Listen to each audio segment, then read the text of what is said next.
ಓಂ ಶಾಂತಿ. ಈಗ ಮಂದಿರಗಳಲ್ಲಿ, ದೇವಸ್ಥಾನಗಳಲ್ಲಿ ವಿಗ್ರಹವಾಗಿ ದೇವಿ ದೇವತಾ ಒಂದು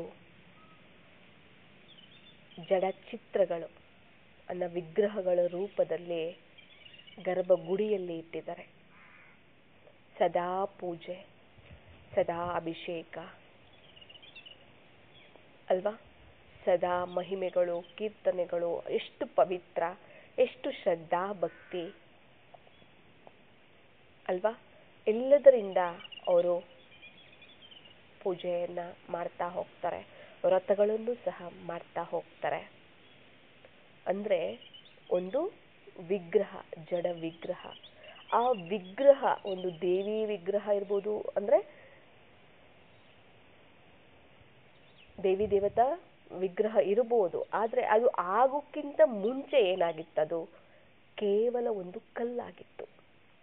ನಿಜ ತಾನೇ? ಅದು ವಿಗ್ರಹ ಆಗೋಕ್ಕಿಂತ ಮುಂಚೆ, ಒಂದು ದೇವಿ ದೇವತಾ ಒಂದು ವಿಗ್ರಹ ಆಗೋದಕ್ಕಿಂತ ಮುಂಚೆ ಅದೇನಾಗಿತ್ತು? ಒಂದು ಕಲ್ಲಾಗಿತ್ತು. ಆ ಕಲ್ಲು ಅನ್ನ ತಗೊಂಡು ಒಬ್ಬ ಶಿಲ್ಪಿ ಉಳಿ ತಗೊಂಡು, ಸುತ್ತಿಗೆ ತಗೊಂಡು ಕೆತ್ತುತ್ತಾನೆ. ಆ ಕೆತ್ತಿ ಆ ಒಂದು ಕಲ್ಲಿಗೆ ಒಂದು ರೂಪವನ್ನ ಕೊಡ್ತಾನೆ ಅಲ್ವಾ. ಅದು ದೇವಿ ದೇವತಾ ಒಂದು ರೂಪವನ್ನ ಕೊಡ್ತಾನೆ. ಆದ್ರೆ ಆ ಕಲ್ಲು ಆ ಒಂದು ಉಳಿಪೆಟ್ಟು ತಿಂತು, ಆಯ್ತಾ, ಅದಕ್ಕೇನೆ ಅದು ವಿಗ್ರಹ ಆಯ್ತು ಅಲ್ವಾ. ಅದು ವಿಗ್ರಹ ಆಗೋದಕ್ಕೆ ಸಾಧ್ಯ ಆಯ್ತು. ತಿಂದಿಲ್ಲ ಅಂದಿದ್ರೆ ವಿಗ್ರಹ ಆಗ್ತಿರ್ಲಿಲ್ಲ, ಅದು ಕಲ್ಲಾಗೆ ಉಳಿತಿತ್ತು. ಇಲ್ಲಿ ನೋಡಿ, ಈಗ ನಾವು ಕಲ್ಲುಗಳು, ನಾವೆಲ್ಲ ಏನಾಗಿದ್ದೀವಿ? ಕಲ್ಲುಗಳು. ಬಾಬಾ ಮಹಾ ದೊಡ್ಡ ಕಲೆಗಾರ, ಶಿಲ್ಪಿ ಆಗಿದ್ದಾರೆ. ಯಾರು? ಶಿವಬಾಬಾ.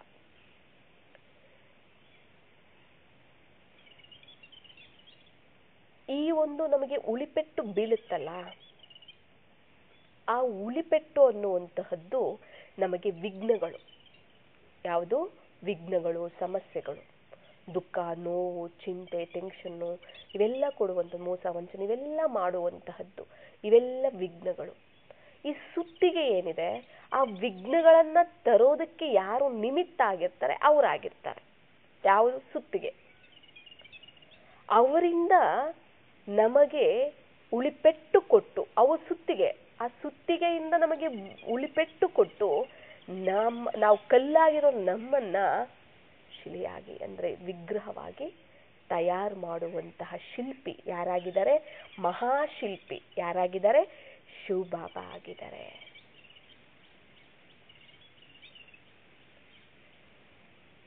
ಇಲ್ಲಿ ನಾನು ಈಗ ಒಂದು ವಿಗ್ರಹ ಆಗಬೇಕು, ಅನೇಕ ಭಕ್ತರ ಆತ್ಮಗಳನ್ನು ಆಕರ್ಷಿಸಬೇಕು, ಅವರ ಮೂಲಕ ಪೂಜೆಯನ್ನ ಮಾಡಿಸ್ಕೋಬೇಕು, ಮಹಿಮೆ, ಕೀರ್ತನೆ ಅಲ್ವಾ, ಉತ್ಸವಗಳು ಎಲ್ಲವನ್ನ ಮಾಡಿಸ್ಕೋಬೇಕು. ಅವೆಲ್ಲ ಎಷ್ಟೆಲ್ಲ ಆಗುತ್ತೆ ಅಲ್ವಾ ಒಂದು ದೇವಿ ದೇವತಾ ಒಂದು ವಿಗ್ರಹಕ್ಕೆ, ದೇವಿ ವಿಗ್ರಹಕ್ಕೆ. ಒಂದು ಆಂಜನೇಯ ಇರ್ಬೋದು, ಒಂದು ವೆಂಕಟರಮಣ ಸ್ವಾಮಿ ಇರ್ಬೋದು, ಯಾವುದೇ ದೇವಿ ಇರ್ಬೋದು, ಆಯ್ತಲ್ಲ. ಯಾವುದೇ ಒಂದು ವಿಗ್ರಹ ಆಗ್ಬೇಕು ಅಂತಂದ್ರೆ ಏನ್ ಮಾಡ್ಬೇಕಾಗತ್ತೆ? ಉಳಿಪೆಟ್ಟನ್ನ ತಿನ್ಬೇಕಾಗತ್ತೆ. ಇಲ್ಲಿ ಉಳಿಪೆಟ್ಟನ್ನ ಕೊಡ್ತಿರುವಂಥವರು ಯಾರಾಗಿದ್ದಾರೆ? ಶಿವಬಾಬಾ ಆಗಿದ್ದಾರೆ. ಅಂದ್ರೆ ಎಲ್ಲೆಲ್ಲೋ ಬಿದ್ದಿದ್ದ ಕಲ್ಲುಗಳು ನಾವು, ಪತಿತರಾಗಿ, ವಿಕಾರಿಗಳಾಗಿ, ಕೊಚ್ಚೆಯಲ್ಲಿ, ಕೆಸರಲ್ಲಿ ಬಿದ್ದ್ಬಿಟ್ಟಿದ್ವಿ. ನಿಜ ತಾನೆ? ದ್ವಾಪರ ಯುಗದಿಂದ ನಾವು ಕೆಸರಲ್ಲಿ, ಕೊಚ್ಚೆಯಲ್ಲಿ, ಅಂದ್ರೆ ವಿಕಾರಗಳು, ಒಳೆ ಸ್ವಭಾವ, ಸಂಸ್ಕಾರಗಳು, ದೇಹಾಭಿಮಾನದಲ್ಲಿ ಪತಿತರಾಗಿ ಕೊಚ್ಚೆಯಲ್ಲಿ, ಕೆಸರಲ್ಲಿ ಬಿದ್ದಿದ್ವಿ. ಅಂತಹ ಕೆಸರಲ್ಲಿ, ಕೊಚ್ಚೆಯಲ್ಲಿ ಬಿದ್ದಿದ್ದಂತಹ ಕೊಳಕಾದ ಕಲ್ಲುಗಳನ್ನ, ಅಂದ್ರೆ ನಮ್ಮನ್ನ ಯಾರು ಆರಿಸ್ಕೊಂಡಿದ್ದಾರೆ? ಶಿವಬಾಬಾ ಶಿಲ್ಪಿ ಆರಿಸ್ಕೊಂಡು ನಮ್ಮನ್ನ ಶಿಲೆಗಳನ್ನಾಗಿ ಮಾಡ್ತಿದ್ದಾರೆ.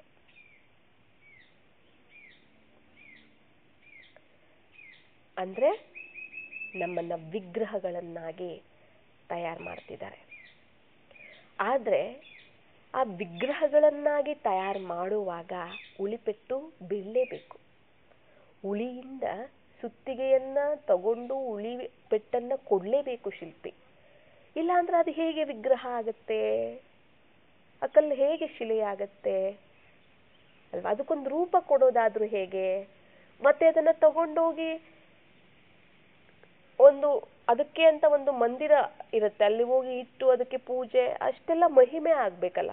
ಯಾರು ಅಷ್ಟು ಆ ಉಳಿಪೆಟ್ಟನ್ನ ತೊಡ್ಕೋತಾರೋ ಅವರೇ ಪೂಜೆಗೆ ಮಹಿಮೆಗೆ ಅರ್ಹರಾಗ್ತಾರೆ. ಇಲ್ಲಾಂದ್ರೆ ಏನಾಗ್ಬಿಡ್ತಾರೆ?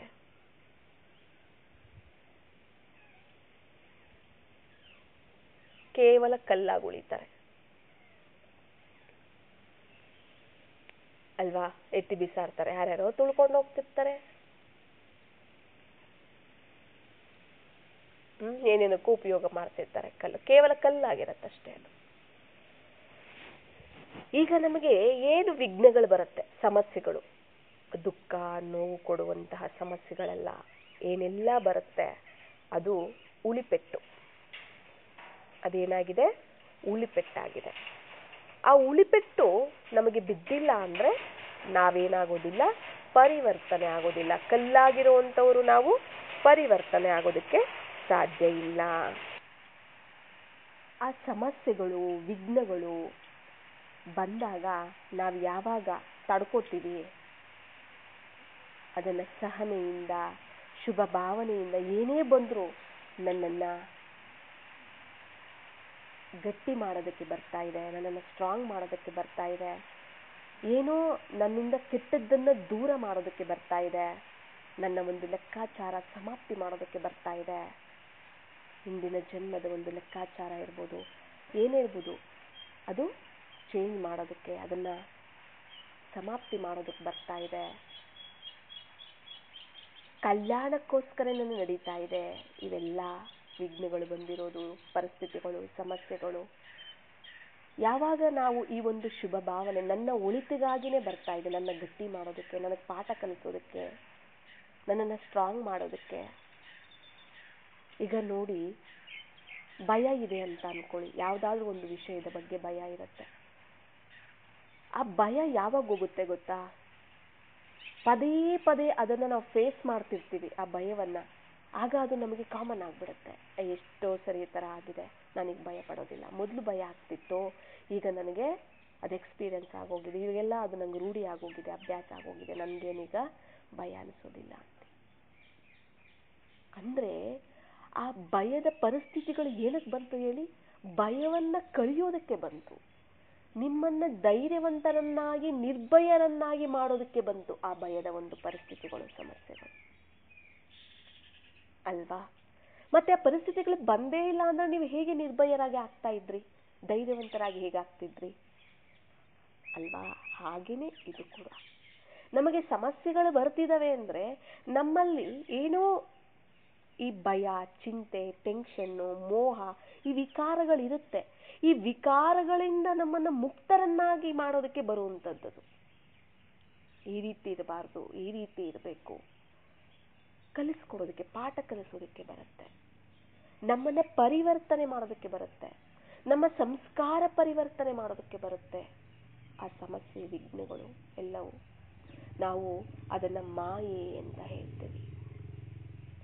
ಮಾಯೆ ವಿಘ್ನಗಳು ಬೇರೆ ಕಡೆ ಎಲ್ಲಿಂದನೂ ಬರೋದಿಲ್ಲ, ಅಂದ್ರೆ ಅದು ನಮ್ಮಲ್ಲೇನೆ ಇರುವಂತಹದ್ದು. ನೋಡಿ, ಒಂದು ಕಲ್ಲನ್ನ ನಾವು ಒಂದು ವಿಗ್ರಹವಾಗಿ ತಯಾರು ಮಾಡಬೇಕು ಅಂತಂದ್ರೆ ಅಂದ್ರೆ ಆ ಒಂದು ವಿಗ್ರಹ ಆ ಕಲ್ಲಲ್ಲೇ ಇರುತ್ತೆ, ಆ ಶಿಲೆಯಲ್ಲೇ ಇರುತ್ತೆ, ಆ ಶಿಲೆನೇ ಆ ಕಲ್ಲಲ್ಲಿ ಇರುತ್ತೆ. ಆದ್ರೆ ಆ ಕಲ್ಲು ಶಿಲೆ ಆಗ್ಬೇಕು, ಆ ವಿಗ್ರಹ ಆಗ್ಬೇಕು ಅಂದ್ರೆ ಆ ಬೇಡದೇ ಇರುವಂತ ಎಕ್ಸ್ಟ್ರಾವನ್ನ ಉಳಿಪೆಟ್ಟಿನಿಂದ ತೆಗೆದು ಬಿಸಾಕ್ಬೇಕು. ಆಗ ಅದು ಏನಾಗತ್ತೆ? ವಿಗ್ರಹ ಆಗತ್ತೆ. ನಿಜ ತಾನೆ? ಅದು ಫುಲ್ ಕಲ್ಲೇ, ಆದ್ರೆ ಆ ಫುಲ್ ರೂಪನೇ ಇರುತ್ತೆ ಅದರಲ್ಲಿ. ಆದ್ರೆ ಬೇಡದೇ ಇರುವಂತದ್ದನ್ನೆಲ್ಲ ತೆಗೆದು ಕೆತ್ತಿ ಬಿಸಾಕ್ತಾನೆ ಶಿಲ್ಪಿ. ಆಗ ಅದೊಂದು ವಿಗ್ರಹ ಶಿಲೆ ಆಗತ್ತೆ ಅಲ್ವಾ? ಹಾಗೇನೆ ನಮ್ಮಲ್ಲಿ ಇರುವಂತ ಬೇಡದೇ ಇರುವಂತಹದ್ದನ್ನ ತೆಗೆಯೋದಕ್ಕೆ ಕೆತ್ತುತ್ತಾ ಇದ್ದಾನೆ ಭಗವಂತ. ಬೇಡದೇ ಇರೋದು ಯಾವುದು? ಹಳೆಯ ಸ್ವಭಾವ ಸಂಸ್ಕಾರಗಳು, ವಿಕಾರಗಳು, ದೇಹಾಭಿಮಾನ, ಇವೆಲ್ಲ ಬೇಡದೇ ಇರುವಂತಹದ್ದು. ಯಾವಾಗ ಇದೆಲ್ಲ ಕೆತ್ತಿ ಬಿಸಾಕ್ತಾರೆ ಬಾಬಾ ಶಿಲ್ಪಿಯಾಗಿ, ಎಲ್ಲ ಯಾವಾಗ ತೆಗೆದು ಬಿಸಾಕ್ತಾರೆ, ಆಗ ನಾನು ಒಂದು ಶಿಲೆ ಆಗೋದಕ್ಕೆ, ಒಂದು ವಿಗ್ರಹ ಆಗೋದಕ್ಕೆ ಸಾಧ್ಯ ಆಗತ್ತೆ. ನಾನು ದೇವತೆ ಆಗೋದಕ್ಕೆ ಸಾಧ್ಯ ಆಗತ್ತೆ. ನನ್ನಲ್ಲಿ ಇದಾವೆ ಆ ಗುಣಗಳು. ಹಳೆಯ ಒಂದು ಅಸುರಿ ಸಂಸ್ಕಾರಗಳನ್ನ ಬಿಸಾಕ್ಬೇಕು ಅವರು ತೆಗೆದು. ಆಗ ಏನಾಗುತ್ತೆ, ನನ್ನಲ್ಲಿ ದೈವಿ ಗುಣಗಳೇ ಕಾಣಿಸ್ತಿರುತ್ತೆ, ದೈವಿ ಸಂಸ್ಕಾರಗಳೇ ಕಾಣಿಸ್ತಿರುತ್ತೆ, ದೇವತಾ ಸ್ವರೂಪ ಅನ್ನುವಂಥದ್ದು ಆಗ ನಮಗೆ ಇಮರ್ಜ್ ಆಗತ್ತೆ. ಹಾಗೆ ತಾನೆ ಆ ಕಲ್ಲಲ್ಲಿ ಎಕ್ಸ್ಟ್ರಾ ಏನಿದೆ, ಬೇಡದೇ ಇರುವಂತಹದನ್ನೆಲ್ಲ ಕೆತ್ತಿ ಬಿಸಾಕ್ತಾನೆ ಶಿಲ್ಪಿ. ಕಲ್ಲೇ ಅದು, ಆದ್ರೆ ಅದೆಷ್ಟು ಸುಂದರವಾಗಿ ಕಾಣುತ್ತೆ ಅಲ್ಲ ಆ ವಿಗ್ರಹ. ಹಾಗೇನೆ ನಮ್ಮಲ್ಲಿರುವಂತಹ ಬಲಹೀನತೆಗಳೇನಿದಾವೆ, ದೇಹಾಭಿಮಾನ ಏನಿದೆ, ಇದನ್ನೇ ನಾವು ಮಾಯೆ ಎನ್ನುವಂಥದ್ದು, ಇದನ್ನೇ ನಾವು ಇವೇ ಈ ಬಲಹೀನತೆಗಳನ್ನೇ ವಿಘ್ನಗಳಾಗಿ, ಈ ಬಲಹೀನತೆಗಳ ವಿಘ್ನಗಳಾಗಿ ಬರುತ್ತೆ.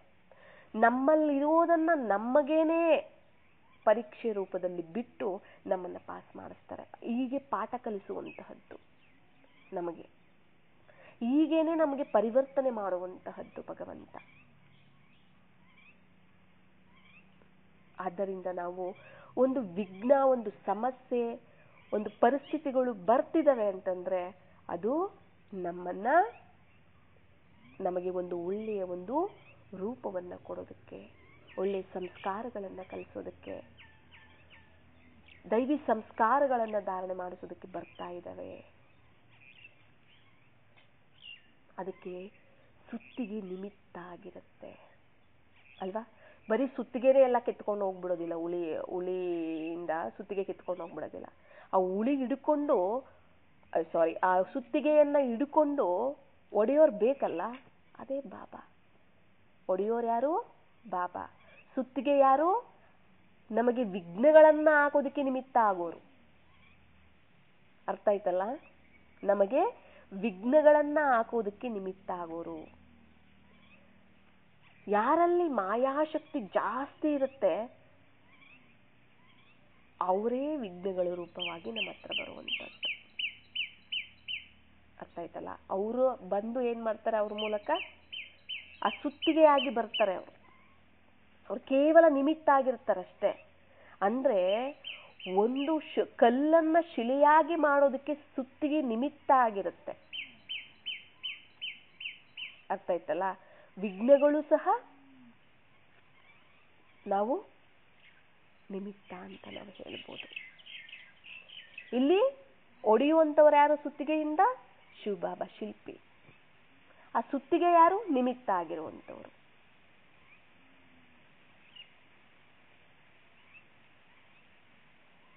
ಅಲ್ವಾ? ಅವ್ರ ಆ ಥರ ಅಂದ್ರು, ಇವ್ರ ಆ ಥರ ಅಂದ್ರು, ಅವರಿಂದ ಸಮಸ್ಯೆ, ಇವರಿಂದ ಸಮಸ್ಯೆ. ನಾವು ಜಾಸ್ತಿ ಸಮಸ್ಯೆಗಳು ಏನ್ ಮಾಡ್ತಾ ಇರ್ತೀವಿ, ಸಂಬಂಧಗಳಿಂದನೇ, ನಾವು ದೇಹದಾರಿಗಳಿಂದನೇ ನಾವು ಸಫರ್ ಮಾಡ್ತಿರ್ತೀವಿ. ನಿಜ ತಾನೆ? ದೇಹದಾರಿಗಳಿಂದನೇ. ಅವೆಲ್ಲ ಅವರೆಲ್ಲ ಸುತ್ತಿಗೆ ತರ ನಿಮಿತ್ತ ಆಗಿರ್ತಾರೆ.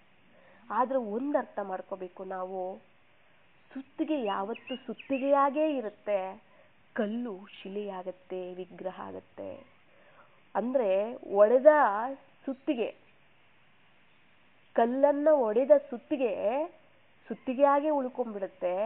ಏಟು ತಿಂದ, ಉಳಿಪೆಟ್ಟು ತಿಂದಂತಹ ಅದು ಸುತ್ತಿಗೆನೇ ಇರ್ಬೋದು. ಅರ್ಥ ಆಯ್ತಲ್ಲ? ಅಂದ್ರೆ ಉಳಿಪೆಟ್ಟು ತಿಂದಂತಹ, ಆ ಏಟು ಸುತ್ತಿಗೆಯಿಂದ ಒಡೆಸ್ಕೊಂಡಂತಹ ಆ ಕಲ್ಲು ವಿಗ್ರಹ ಆಗುತ್ತೆ, ಪರಿವರ್ತನೆ ಆಗುತ್ತೆ. ಇದನ್ನ ನಾವು ಮರಿಬಾರ್ದು. ಅರ್ಥ ಆಯ್ತಲ್ಲ? ಸುತ್ತಿಗೆ ಒಡೆಯುತ್ತೆ, ಆದ್ರೆ ಪರಿವರ್ತನೆ ಆಗೋದು ಯಾವುದು? ಕಲ್ಲು. ಅದು ಶಿಲೆಯ ವಿಗ್ರಹ ಆಗಿ ಪರಿವರ್ತನೆ ಆಗ್ಬಿಡುತ್ತೆ. ಸುತ್ತಿಗೆ ಬರೀ ಸುತ್ತಿಗೆಯಾಗೆ ಉಳ್ಕೊಳ್ಳುತ್ತೆ, ಅದು ಪರಿವರ್ತನೆ ಆಗೋದಿಲ್ಲ.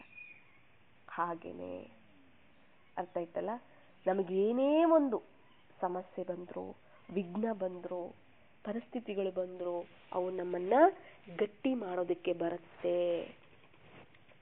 ನಮ್ಮನ್ನ ಧೈರ್ಯವಂತರಾಗಿ, ಶಕ್ತಿವಂತರಾಗಿ ಮಾಡೋದಕ್ಕೆ ಬರುತ್ತೆ. ಪದೇ ಪದೇ ವಿಘ್ನಗಳನ್ನ ತರ್ತಿದೆ ಅಂದ್ರೆ, ಈಗ ನನಗೆ ಒಂದು ವಿಷಯದಲ್ಲಿ ಪದೇ ಪದೇ ವಿಘ್ನ ಬರ್ತಿದೆ ಅಂದ್ರೆ ನಾನು ಅದರಲ್ಲಿ ಇನ್ನೂ ನಾನು ಪಾಠ ಕಲ್ತಿಲ್ಲ, ಅದರಿಂದ ನಾನು ಸ್ಟ್ರಾಂಗ್ ಇಲ್ಲ, ಆ ವಿಷಯದಲ್ಲಿ ನಾನು ಬಲಹೀನ ಆಗಿದ್ದೀನಿ, ನಾನು ಸ್ಟ್ರಾಂಗ್ ಆಗಿಲ್ಲ ಆ ವಿಷಯದಲ್ಲಿ. ಅದಕ್ಕೆ ಪದೇ ಪದೇ ಅದೇ ರೂಪದಲ್ಲಿ ಬರ್ತಿರುತ್ತೆ, ಅದು ಆ ಒಂದು ವಿಘ್ನ ಬರ್ತಿರುತ್ತೆ. ನಾನು ಅದರಿಂದ ಪಾಠ ಕಲ್ತ್ಬಿಟ್ಟೆ, ಸ್ಟ್ರಾಂಗ್ ಆಗ್ಬಿಟ್ಟೆ ಅಂದ್ರೆ ಅದು ಮತ್ತೆ ಬರೋದಿಲ್ಲ ನೋಡಿ. ಈಗ ಭಯನೇ ತಗೊಳ್ಳಿ, ಎಕ್ಸಾಂಪಲ್ಗೆ ಆಗ್ಲೇ ತಿಳಿಸಿದ್ರು ಬಾಬಾ. ಸ್ವಲ್ಪ ಸಣ್ಣ ಸಣ್ಣದಕ್ಕೂ ಭಯ ಪಡ್ತಾನೇ ಇರ್ತೀವಿ ನಾವು. ಅದು ಪದೇ ಪದೇ ಬಂದು ಬಂದು ಬಂದು ಬಂದು ನಾವು ಅದನ್ನ ಫೇಸ್ ಮಾಡಿ ಮಾಡಿ ಮಾಡಿ ಮಾಡಿ ಭಯನೇ ಹೊರಟೋಗಿರುತ್ತೆ. ಅಂದ್ರೆ ಏನು, ನಮಗದು ರೂಢಿ ಆಗೋಗಿರುತ್ತೆ, ನಾವು ಅದನ್ನ ಫೇಸ್ ಮಾಡೋದು ಈಸಿ ಆಗ್ಬಿಡುತ್ತೆ ನಮ್ಗೆ. ಅವಾಗ ಅದು ಯಾವಾಗ ನಾವು ಭಯನೇ ಪಡೋದಿಲ್ಲ ಅಂದ್ರೆ ಏನು, ಆ ಭಯ ಓಡೋಟೋಗಿದೆ ಅಂತ ಅರ್ಥ. ಅಂದ್ರೆ ನಾನು ಪಾಠ ಕಲ್ತಿದ್ದೀನಿ, ಆ ಭಯವನ್ನ ಹೋಗ್ಲಾಡಿಸಿದ್ದೀನಿ, ಆ ಭಯದ ಮೇಲೆ ವಿಜಯವನ್ನ ಪಡ್ಕೊಂಡಿದ್ದೀನಿ ನಾನು.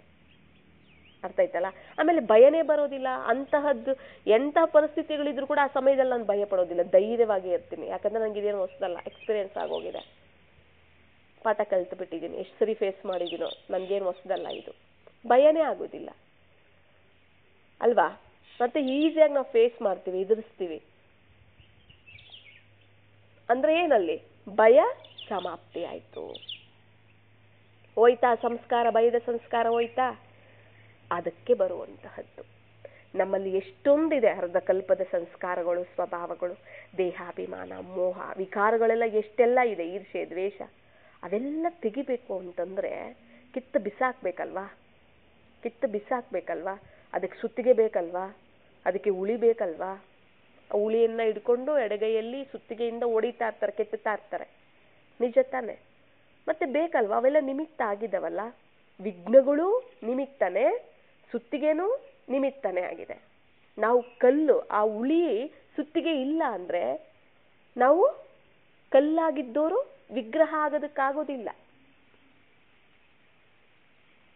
ಅಲ್ವಾ. ಅವು ನಿಮಿತ್ತ ಆಗಿರುತ್ತೆ, ಅವುಗಳನ್ನ ನಿಮಿತ್ತ ಮಾಡಿರ್ತಾರೆ, ಡ್ರಾಮನೆ ನಿಮಿತ್ತ ಮಾಡುತ್ತೆ. ಆಯ್ತಲ್ಲ. ಆದ್ದರಿಂದ ನಾವೇನ್ ಮಾಡಬೇಕು, ಏನೇ ಒಂದು ದುಃಖ ಬಂದರೂ ನಾವು ಅದ್ರ ಬಗ್ಗೆ ಕೊರಕೊಳ್ತಾ ಕೂತ್ಕೋತೀವಿ ಅಲ್ವಾ.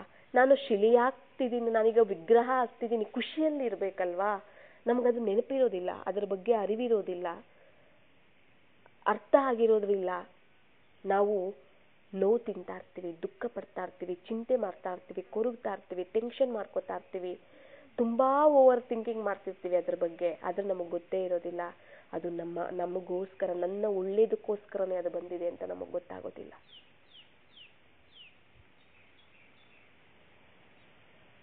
ಉಳಿಪೆಟ್ಟು ತಿಂದ ಕಲ್ಲೇ ಅದು ವಿಗ್ರಹ ಆಗುತ್ತೆ ಅಂತ ನಮ್ಗೆಲ್ಲರಿಗೂ ಸಹ ಗೊತ್ತಿದೆ.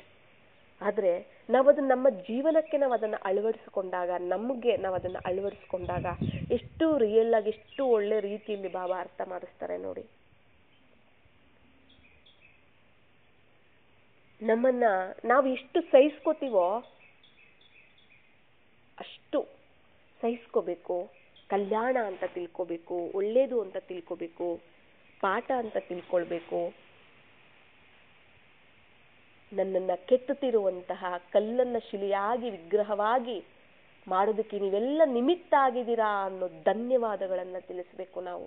ಅದಕ್ಕೆ ಬಾಬಾ ಹೇಳ್ತಾರೆ, ಡ್ರಾಮಾದ ಪ್ರತಿಯೊಂದು ದೃಶ್ಯಕ್ಕೂ ನೀವು ವಾ ವಾ ಅಂತ ಹೇಳಿ ಅಂತ ಹೇಳ್ತಾರೆ. ಯಾಕೆ ಅಂದ್ರೆ ಡ್ರಾಮಾ ಕಲ್ಯಾಣಕಾರಿ. ಡ್ರಾಮಾದಲ್ಲಿ ನಮಗೆ ಏನೇ ಆದ್ರೂ ಕೂಡ ಅದು ಕಲ್ಯಾಣಕಾರಿ. ವಾ ವಾ ಅಂತ ಹೇಳಿ ಅಂತಾರೆ, ಅಯ್ಯೋ ಅಯ್ಯೋ ಅನ್ಬೇಡಿ ಅಂತ ಹೇಳ್ತಾರೆ.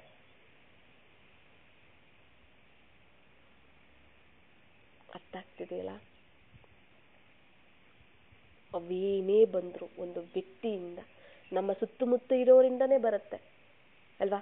ಬ್ರಾಹ್ಮಣರಿಂದನೇ ಬರುತ್ತೆ, ಲೌಕಿಕದಲ್ಲಿ ಇದೀವಿ ಅವ್ರ ಮಧ್ಯೆ ಅಂದ್ರೆ ಅವರಿಂದನೂ ಬರುತ್ತೆ. ಅವರ ನಿಂದನೆಗಳು, ಅವರಿಂದ ಬರುವಂತ ವಿಘ್ನಗಳು, ಅವಮಾನ ಏನೆಲ್ಲ ಇರುತ್ತೆ, ಅವೆಲ್ಲ ಏನಾಗಿರುತ್ತೆ, ಆ ನೋವನ್ನ ನಾವು ತಡ್ಕೋಬೇಕು, ಸಹನೆ ಮಾಡ್ಕೋಬೇಕು, ಥ್ಯಾಂಕ್ಸ್ ಹೇಳ್ಬೇಕು. ಆ ಸಮಯಕ್ಕೆ ನೋವಾಗುತ್ತೆ ಆಯ್ತಾ. ಆ ಏಟು ಬೀಳುವಾಗ ನೋವಾಗುತ್ತೆ. ಆಮೇಲೆ ಫುಲ್ಲು ಶಿಲೆಯಾದಾಗ, ವಿಗ್ರಹ ಆದಾಗ ಎಲ್ಲ ಭಕ್ತರು ಪೂಜೆ ಮಾಡುವಂಥ ಅದಕ್ಕೆ ಆದಂಥ ಒಂದು ಮಂದಿರ, ಭಕ್ತರು ಪೂಜೆ ಎಲ್ಲನೂ ಸಹ ಆಗ್ತಾ ಇದ್ದಾಗ, ಮಹಿಮೆಗಳು ಎಲ್ಲ ಆಗ್ತಾ ಇದ್ದಾಗ ನೀವು ತಿಂದಿರೋ ನೋವು ಎಲ್ಲ ಮರ್ತೋಗ್ಬಿಡತ್ತೆ. ಏನೂ ಅನ್ಸಲ್ಲ, ಅದು ಇದ್ರ ಮುಂದೆ ಅದು ಚಿಕ್ಕದಾಗ್ಬಿಡುತ್ತೆ, ಏನೇನೂ ಅಲ್ಲ. ಈ ಸಮಯದಲ್ಲಿ ನಾವು ಇವೆಲ್ಲವನ್ನ ನಾವು ಸಹಿಸ್ಕೊಂಡ್ರೆ ಸತ್ಯ ತ್ರೇತಾಯುಗದಲ್ಲಿ ದೇವತೆಗಳು, ದ್ವಾಪರ ಕಲಿಯುಗದಲ್ಲಿ ಪೂಜ್ಯರಾಗ್ಬಿಡ್ತೀವಿ. ಇಲ್ಲಿ ಯಾರು ವಿಘ್ನಗಳಿಂದ ಕೆತ್ತಿಸ್ಕೋತಾರೆ, ಸುತ್ತಿಗೆಯಿಂದ, ಅಂದ್ರೆ ಯಾರು ಆ ವಿಘ್ನಗಳನ್ನ ಹಾಕೋದಕ್ಕೆ ನಿಮಿತ್ತ ಆಗಿರ್ತಾರಲ್ಲ, ಈ ಸುತ್ತಿಗೆ ಉಳಿಯಿಂದ ಯಾರು ಕೆತ್ತಿಸ್ಕೋತಾರೆ ಅವರೇ ದ್ವಾಪರ ಕಲಿಯುಗದಲ್ಲಿ ಪೂಜ್ಯ ಸ್ವರೂಪರಾಗ್ತಾರೆ. ಅವರ ವಿಗ್ರಹಗಳು ತಯಾರಾಗುತ್ತೆ. ಇಲ್ಲಿ ಕೆತ್ತಿಸ್ಕೋಬೇಕು ನಾವು. ಮಹಾಶಿಲ್ಪಿಯಾಗಿ ಭಗವಂತ ಇದ್ದಾನೆ, ಉಳಿಯಾಗಿ ವಿಘ್ನಗಳಿದಾವೆ, ಅದಕ್ಕೆ ವಿಘ್ನಗಳನ್ನ ಹಾಕೋದಕ್ಕೆ ನಿಮಿತ್ತ ಆಗಿ ಸುತ್ತಿಗೆ ಅಂದ್ರೆ ವ್ಯಕ್ತಿಗಳು ಇರ್ತಾರೆ. ಆಯ್ತಲ್ಲ, ಈ ಸಮಯದಲ್ಲಿ ನಾವು ಆ ನೋವನ್ನ ಸಹಿಸ್ಕೊಂಡು ಸಹನೆಯಿಂದ ಎಲ್ಲ ಒಳ್ಳೇದಕ್ಕೆ ವಾ ವಾ ಅಂತ ಅಂದ್ಕೊಳ್ತಾ, ಥ್ಯಾಂಕ್ಸ್ ಹೇಳ್ತಾ, ನಾವು ಇದನ್ನ ಅರ್ಥ ಮಾಡ್ಕೊಂಡ್ಬಿಟ್ರೆ ಥ್ಯಾಂಕ್ಸೇ ಬರುತ್ತೆ, ನಮಗೆ ಬೇಜಾರಾಗೋದಿಲ್ಲ. ವಿಘ್ನಗಳು ಬಂದಾಗ ಖುಷಿ ಆಗುತ್ತೆ. ಆ ನೋವು ಕೂಡ ಏನೋ ಒಂಥರ, ಆ ಒಂದು ದುಃಖ, ಅವೆಲ್ಲನೂ ಸಹ ಅವ್ರು ಮಾಡೋ ನಿಂದನೆ ಎಲ್ಲನೂ ಸಹ ನಮಗೆ ಅದು ದೊಡ್ಡ ಮ್ಯಾಟ್ರೇ ಅನ್ಸೋದಿಲ್ಲ. ನೀಟಾಗಿ ಇದನ್ನ ನಾವು ಅರ್ಥ ಮಾಡ್ಕೊಂಡ್ಬಿಟ್ರೆ. ಇಲ್ಲ ಚಿಂತೆ ಮಾಡ್ಕೊಂಡು ಕೊರಕೊಂಡು ಯೋಗನೂ ಮಾಡೋಕ್ಕಾಗಲ್ಲ, ಮುರುಳಿನೂ ಕೇಳಕ್ಕಾಗಲ್ಲ, ಸೇವೆಗೂ ಹೋಗಕ್ಕಾಗಲ್ಲ, ಏನು ಮಾಡೋಕ್ಕಾಗಲ್ಲ, ಕೂತ್ಕೊಂಡ್ಬಿಡ್ತೀವಿ. ಏನದ್ರ ಮೇಲೂ ಇಂಟ್ರೆಸ್ಟ್ ಇರೋದಿಲ್ಲ. ಅಂದ್ರೆ ನನ್ನಿಂದ ಸಹಿಸ್ಕೊಳಕ್ ಆಗ್ತಿಲ್ಲ, ತಡ್ಕೊಳಕ್ ಆಗ್ತಿಲ್ಲ ಅದನ್ನೆಲ್ಲನೂ. ಅಂದ್ರೆ ಆ ವಿಘ್ನಗಳೆಲ್ಲ ಬರ್ತಿದಾವೆ, ಆ ಪೆಟ್ಟು ನಾವು ತಿಂತಿದೀವಿ ಅಂದ್ರೆ ನನ್ನಿಂದ ಬೇಡದೇ ಇರೋದು ನನ್ನಿಂದ ಈಚೆ ಹೋಗ್ತಿದೆ ಅಂತ ನಾವು ತಿಳ್ಕೋಬೇಕು. ನನ್ನಲ್ಲಿರುವಂತ ವಿಕಾರಗಳು, ಹಳೆಯ ಸ್ವಭಾವ, ಸಂಸ್ಕಾರ, ದೇಹಾಭಿಮಾನ ಏನೆಲ್ಲ ಇದಾವೆ, ಇವೆಲ್ಲ ಈಚೆ ಹೋಗ್ತಾ ಇದೆ, ಸಮಾಪ್ತಿ ಆಗ್ತಾ ಇದೆ ಅಂತ ನಾವು ತಿಳ್ಕೋಬೇಕು. ಮಾಡೋದಕ್ಕೆ ಬರ್ತಾ ಇರೋದು. ಅದು ಎಲ್ಲಿವರೆಗೂ ಬರುತ್ತೆ ಅಂದ್ರೆ ಸಮಾಪ್ತಿ ಆಗೋವರೆಗೂ ಬರ್ತಾನೆ ಇರುತ್ತೆ ವಿಘ್ನಗಳು. ಭಯದ ಹೇಗೆ ಎಕ್ಸಾಂಪಲ್ ಕೊಟ್ರಲ್ಲ ಹಾಗೆ ಬರ್ತಿರುತ್ತೆ. ಯಾವುದೋ ಒಂದು ಸಂಸ್ಕಾರವನ್ನ ಪರಿವರ್ತನೆ ಮಾಡೋದಿರುತ್ತೆ. ಆ ಪರಿವರ್ತನೆ ಮಾಡಬೇಕು ಅಂದ್ರೆ ಒಡಿಬೇಕು, ಉಳಿಪೆಟ್ಟು ಬೇಕು, ಸುತ್ತಿಗೆಯಿಂದ ಒಡಿಬೇಕು. ಇಲ್ಲ ಅಂತಂದ್ರೆ ಅದು ಹೋಗೋದಿಲ್ಲ, ಸಮಾಪ್ತಿ ಆಗೋದಿಲ್ಲ, ಅದು ಬಿಟ್ಟು ಹೋಗೋದಿಲ್ಲ. ಅದಕ್ಕೆ ವಿಘ್ನಗಳು ಬರ್ತವೆ. ಅರ್ಥ ಐತಲ್ಲ? ಇಲ್ಲಿ ಯಾರು ಸಹಿಸ್ಕೋತಾರೆ, ಯಾರು ತಡ್ಕೋತಾರೆ, ಈ ಸಮಯದಲ್ಲಿ ತಡ್ಕೊಳ್ಬೇಕು ಅಂದ್ರೆ ಬಾಬಾ ಹೇಳಿದಾರಲ್ಲ ಅಂತ ಒಳಗಡೆನೇ ಮನಸ್ಸಲ್ಲಿ ಕೊರ್ಕೊಂಡು ತಡ್ಕೊಳ್ಳೋದಲ್ಲ. ಅರ್ಥ ಮಾಡ್ಕೊಂಡು ನೀಟಾಗಿ ನಾವು ಇದನ್ನೆಲ್ಲ ಅರ್ಥ ಮಾಡ್ಕೊಂಡು ಏನ್ ಮಾಡ್ಬೇಕಾಗತ್ತೆ, ಒಳ್ಳೇದಕ್ಕೆ ಆಗ್ತಾ ಇದೆ, ನನ್ನನ್ನ ಪರಿವರ್ತನೆ ಮಾಡೋದಕ್ಕೆ ಬಂದಿದೆ, ಅದಕ್ಕೋಸ್ಕರ ಅವ್ರು ನಿಮಿತ್ತ ಆಗಿದ್ದಾರೆ ಅಂತ ಅರ್ಥ ಮಾಡ್ಕೋಬೇಕು ನಾವು. ಆಗ ನಮಗೆ ಅದು ರಿಯಲ್ ಆಗಿ ಒಳಗಡೆನೂ ಹೊರಗಡೆ ಎರಡು ಕಡೆನೂ ನಾವು ತಡ್ಕೊಂಡಿರ್ತೀವಿ. ಅಂದ್ರೆ ಅದು ನಾವು ಕಂಟ್ರೋಲ್ ಮಾಡಿರೋದಿಲ್ಲ, ಖುಷಿ ಇರುತ್ತೆ, ಒಳಗಡೆ ಹೊರಗಡೆ ಎರಡು ಕಡೆನೂ ಖುಷಿ ಇರುತ್ತೆ. ಅಂದ್ರೆ ಆ ಸಮಯದಲ್ಲಿ ಏನು, ಅದಕ್ಕೆ ಬಾಬಾ ಹೇಳ್ತಾರೆ, ಸಮಯದಲ್ಲಿ ನನ್ನ ನೆನಪಲ್ಲಿರಿ ಮಕ್ಕಳೇ, ಅನ್ನೋ ನಿಮ್ಗೆ ಅನುಭವ ಆಗಲ್ಲ ಅಂತಾರೆ ಬಾಬಾ. ನನ್ನ ನೆನಪಲ್ಲಿರಿ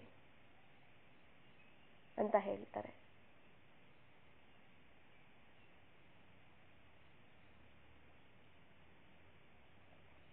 ಆ ನೆನಪಲ್ಲಿ ಏನಾಗ್ಬಿಡುತ್ತೆ, ಆ ನೆನಪಿನ ಒಂದು ಶಕ್ತಿಯಿಂದ ಆ ಪೆಟ್ಟು, ಆ ನೋವಿಲ್ದೆ ಅದೇನಾಗ್ಬಿಡುತ್ತೆ, ಬಿದ್ರೂ ಸಹ ಆ ನೋವು ಅಷ್ಟೊಂದು ಅನುಭವ ಆಗಲ್ಲ ನಮಗೆ. ಉಳಿಪೆಟ್ಟು ಬಿದ್ದ ಕಲ್ಲೇ ಶಿಲೆಯಾಗುತ್ತೆ ಅಂತ ನಾವೆಲ್ಲ ಎಲ್ಲರಿಗೂ ಎಕ್ಸಾಂಪಲ್ ಹೇಳ್ಕೊಳ್ತಾ ಬರ್ತೀವಿ. ಏನೇ ಬಂದ್ರು ಸಮಸ್ಯೆ, ಅದು ಉಳಿಪೆಟ್ಟು ತಿಂದ್ರೇನೆ ಶಿಲೆ ಆಗೋದು, ವಿಗ್ರಹ ಆಗೋದು ಅಂತ ಹೇಳ್ಕೊಳ್ತಾ ಬರ್ತೀವಿ.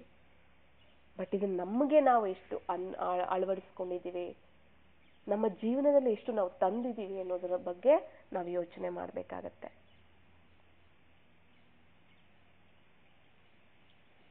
ಶಿಲ್ಪಿ ಕೆತ್ತುತ್ತಾ ಇದ್ದಾರೆ, ಅಯ್ಯೋ ನನಗೆ ಬೇಡ, ಅದು ಬೇಡ, ನನಗೆ ಇದು ಬೇಡ ಅಂದ್ರೆ ಏನ್ ಮಾಡ್ತಾರೆ? ನೀನಿಲ್ಲ ಬೇಡ, ಹೋಗಿ ಇನ್ನೊಂದು ಕಲ್ಲನ್ನು ಕೆತ್ತೀನಿ ಅಂತ ಹೋಗ್ತಾನೆ ಶಿಲ್ಪಿ. ಅಷ್ಟೇ ತಾನೆ? ಎಲ್ಲಾ ತರ ಅದ್ರ ಬಗ್ಗೆ ಸ್ಟೋರಿನೇ ಇದೆಯಲ್ಲ, ನೀವು ಕೇಳಿರ್ಬೇಕು ಅಲ್ವಾ? ಎಷ್ಟೊಂದು ಕಲ್ಲುಗಳಿದಾವೆ, ನೀನ್ ಕೆತ್ತಿಸ್ಕೊಳಕ್ ಬಿಡ್ಲಿಲ್ವಾ? ಇನ್ನೊಂದು ಕಲ್ಲನ್ನ ಕೆತ್ತೀನಿ, ಯಾವ್ದು ತಡ್ಕೊಳ್ಳುತ್ತೋ ಅದನ್ನ ಕೆತ್ತೀನಿ ನಾನು ಅಂತಾನೆ ಶಿಲ್ಪಿ.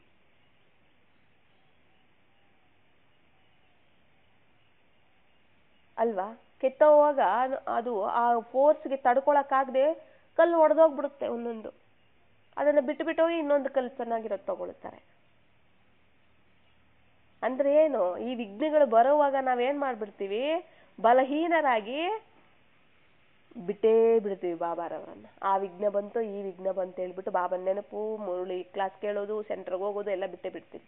ಬಾಬಾನೇ ಬಿಟ್ಬಿಡ್ತೀವಿ. ಆ ಪೆಟ್ಟುಗಳು ತಿನ್ನಕ್ಕಾಗದೆ, ವಿಘ್ನಗಳು ಬಂತಲ್ಲ, ಅದು ಪೆಟ್ಟುಗಳು ತಿನ್ನಕ್ಕಾಗದೆ ಬಿಟ್ಟೇ ಬಿಡ್ತೀವಿ ನಾವು. ಶಿಲ್ಪಿ ಹೇಗೆ ಕೆತ್ತಕ್ ಹೋದಾಗ ಆ ಫೋರ್ಸ್ಗೆ, ಕೆತ್ತಿದ ಫೋರ್ಸ್ಗೆ, ಒಡೆದಿದ್ದ ಫೋರ್ಸ್ಗೆ ಕಲ್ಲೇ ಒಡೆದೋಗ್ಬಿಡುತ್ತೋ ಹಾಗೆ ನಾವು ಇಲ್ಲಿ ಒಡೆದೋಗ್ತೀವಿ, ಬಿಟ್ಬಿಡ್ತೀವಿ ನಾವು ಬಾಬಾರವರನ್ನ. ಮತ್ತೆ ಚೆನ್ನಾಗಿರೋ ಕಲ್ಲು ಮತ್ತೆ ಕೆತ್ತಕ್ ಶುರು ಮಾಡ್ತಾರೆ ಬಾಬಾ. ನಾವೆಲ್ಲ ಕಲ್ಲುಗಳೇ. ಎಷ್ಟು ಕೊಳಚೆ ಕೆಸರಲ್ಲಿ ಬಿದ್ದಿರೋ ಕಲ್ಲುಗಳನ್ನ ನಮ್ಮನ್ನ ಸುಂದರವಾಗಿ ನಮ್ಮನ್ನ ತಯಾರು ಮಾಡ್ತಿದ್ದಾರೆ ಬಾಬಾ ಅಂದ್ರೆ ನಾವೆಷ್ಟು ಕೃತಜ್ಞರಾಗಿರ್ಬೇಕು ಬಾಬಾರವರಿಗೆ. ಎಷ್ಟು ನಮ್ಮನ್ನ ಮಹಿಮೆಗೆ ಯೋಗ್ಯರನ್ನಾಗಿ, ಕೆಸರಲ್ಲಿ ಕೊಚ್ಚೆಯಲ್ಲಿ ಬಿದ್ದಿರೋ ಕಲ್ಲನ್ನ ಎತ್ಕೊಂಡ್ಬಂದು ಕೆತ್ತಿ ವಿಗ್ರಹಗಳನ್ನಾಗಿ ಮಾಡಿ ಮಹಿಮೆಗೆ, ಗಾಯನಕ್ಕೆ, ಪೂಜೆಗೆ ಯೋಗ್ಯರನ್ನಾಗಿ ಮಾಡ್ತಿದ್ದಾರೆ, ಚರಿತ್ರೆವಂತರನ್ನಾಗಿ ಮಾಡ್ತಿದ್ದಾರೆ ಅಂತಂದ್ರೆ ದೇವತೆಗಳ ಬಗ್ಗೆ ಎಷ್ಟು ಶಾಸ್ತ್ರಗಳು, ಎಷ್ಟು ವೇದಗಳು ತಯಾರಾಗಿದೆ. ಈಗಲೂ ಎಷ್ಟು ಭಕ್ತಿ ಇದೆ, ಎಷ್ಟು ಪೂಜೆಗಳು ಮಾಡ್ತಿದ್ದಾರೆ. ಇಷ್ಟೆಲ್ಲ ಮಾಡ್ತಾರೆ ಅಂತಂದ್ರೆ ಈ ಸಮಯದಲ್ಲಿ ನಾವೆಷ್ಟು ತಡ್ಕೋಬೇಕಲ್ಲ, ಎಷ್ಟು ಸಹಿಸ್ಕೋಬೇಕಲ್ಲ, ಎಷ್ಟು ಸಹನಾಶೀಲರಾಗಿರ್ಬೇಕು, ತಾಳ್ಮೆ ಎಷ್ಟಿರ್ಬೇಕು.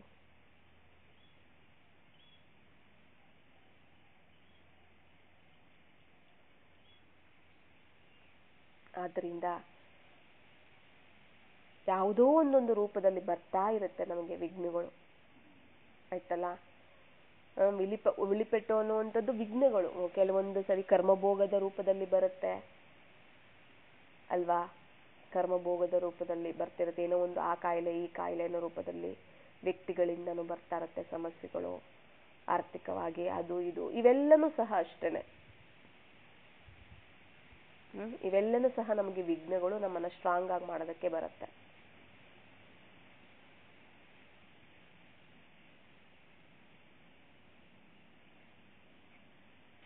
ಜಾಸ್ತಿ ಬರುವಂತಹದ್ದೇ ದೇಹದಾರಿಗಳ ಮೂಲಕ ಬರ್ತಿರತ್ತೆ ಅಲ್ವಾ? ಸಂಬಂಧಗಳಿಂದ.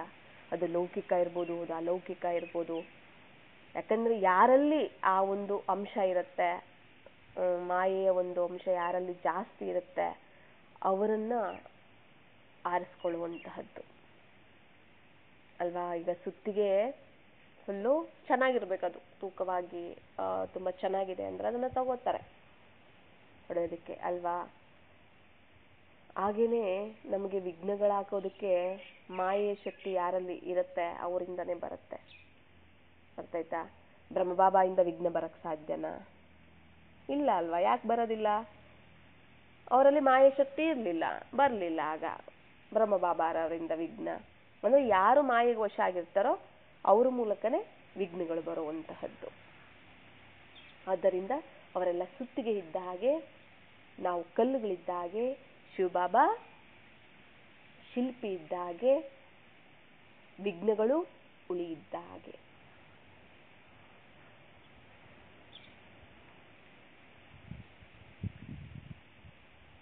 ನಮಗೆ ಅಂದ್ರೆ ನಮ್ಮಲ್ಲಿ ಇರಬೇಕಾಗಿರುವಂತಹ ಸ್ಮೃತಿ ಸ್ಥಿತಿ ಅನ್ನುವಂತಹದ್ದು ಕಲ್ಯಾಣಕಾರಿಯಾಗಿರಬೇಕು. ಎಲ್ಲವೂ ಕಲ್ಯಾಣಕ್ಕೆ ಆಗತ್ತೆ, ಎಲ್ಲವೂ ಕಲ್ಯಾಣಕ್ಕೆ ಆಗತ್ತೆ. ಎಷ್ಟೋ ಸರಿ ಹೇಳ್ತಿರ್ತಾರೆ, ಆ ಲೌಕಿಕದಲ್ಲೂ ಹೇಳ್ತಿರ್ತಾರೆ, ನಮ್ಮ ಒಂದು ಪರಿಸ್ಥಿತಿಗಳೇ ನಮಗೆ ಪಾಠ ಕಲಿಸುತ್ತೆ ಅಂತ ಹೇಳ್ತಿರ್ತಾರೆ. ಕೆಲವರಿಗೆ ಯಾರನ್ನ ನಂಬಬೇಕು, ಯಾರನ್ನ ನಂಬಬಾರ್ದು ಅನ್ನೋದೇ ಗೊತ್ತಿರೋದಿಲ್ಲ. ಆದ್ರೆ ಒಂದು ಸಲ ಯಾರಿಂದ ಅದು ಮೋಸ ಹೋದಾಗ ಪಾಠ ಕಲ್ತು ಬಿಡ್ತಾರೆ, ಇನ್ನೊಂದು ಸರಿ ನಂಬೋದಕ್ಕೆ ಹೋಗೋದಿಲ್ಲ. ಅದು ಪಾಠನೇ ತಾನೆ. ಅವ್ರು ಮೋಸ ಮಾಡಿಲ್ಲ ಅಂದಿದ್ರೆ ಪಾಠ ಹೇಗೆ ಕಲಿತಿದ್ರು ಅವರು? ಹಾಗೆ ನಂಬ್ತಾನೆ ಹೋಗ್ತಿದ್ರು ಎಲ್ಲರನ್ನೂ ಸಹ. ಅದು ಪಾಠ ಕಲಿಸುವುದಕ್ಕೆ ಬಂತು ಮೋಸದ ರೂಪದಲ್ಲಿ, ಆ ಒಂದು ವ್ಯಕ್ತಿಯ ರೂಪದಲ್ಲಿ.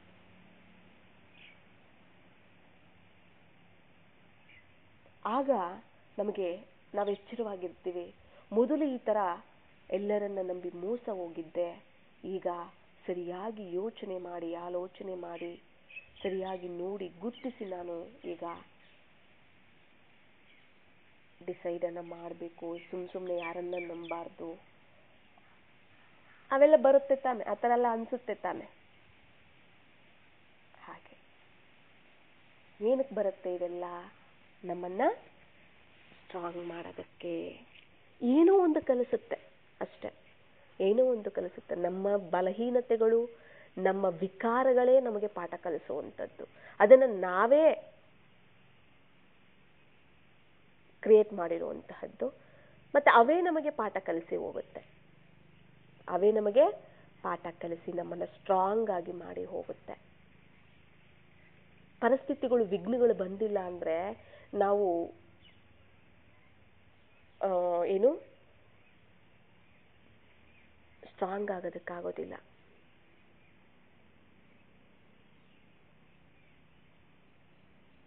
ಇಲ್ಲಿ ಕೆಲವೊಂದ್ಸರಿ ಸೋಲು ಸಹ ಆಗ್ತಿರುತ್ತೆ.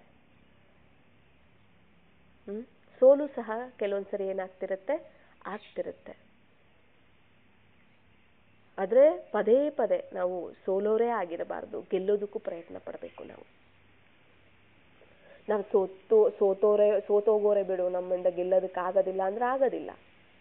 ಪ್ರತಿ ಸಲ ನಾನು ಗೆಲ್ಲಬೇಕು ಅಂತಾನೆ ಪ್ರಯತ್ನ ಪಟ್ಟಾಗ ನಾನೊಂದು ಸರಿ ಗೆಲ್ತೀನಿ, ವಿಜಯ ಪಡ್ಕೋತೀನಿ.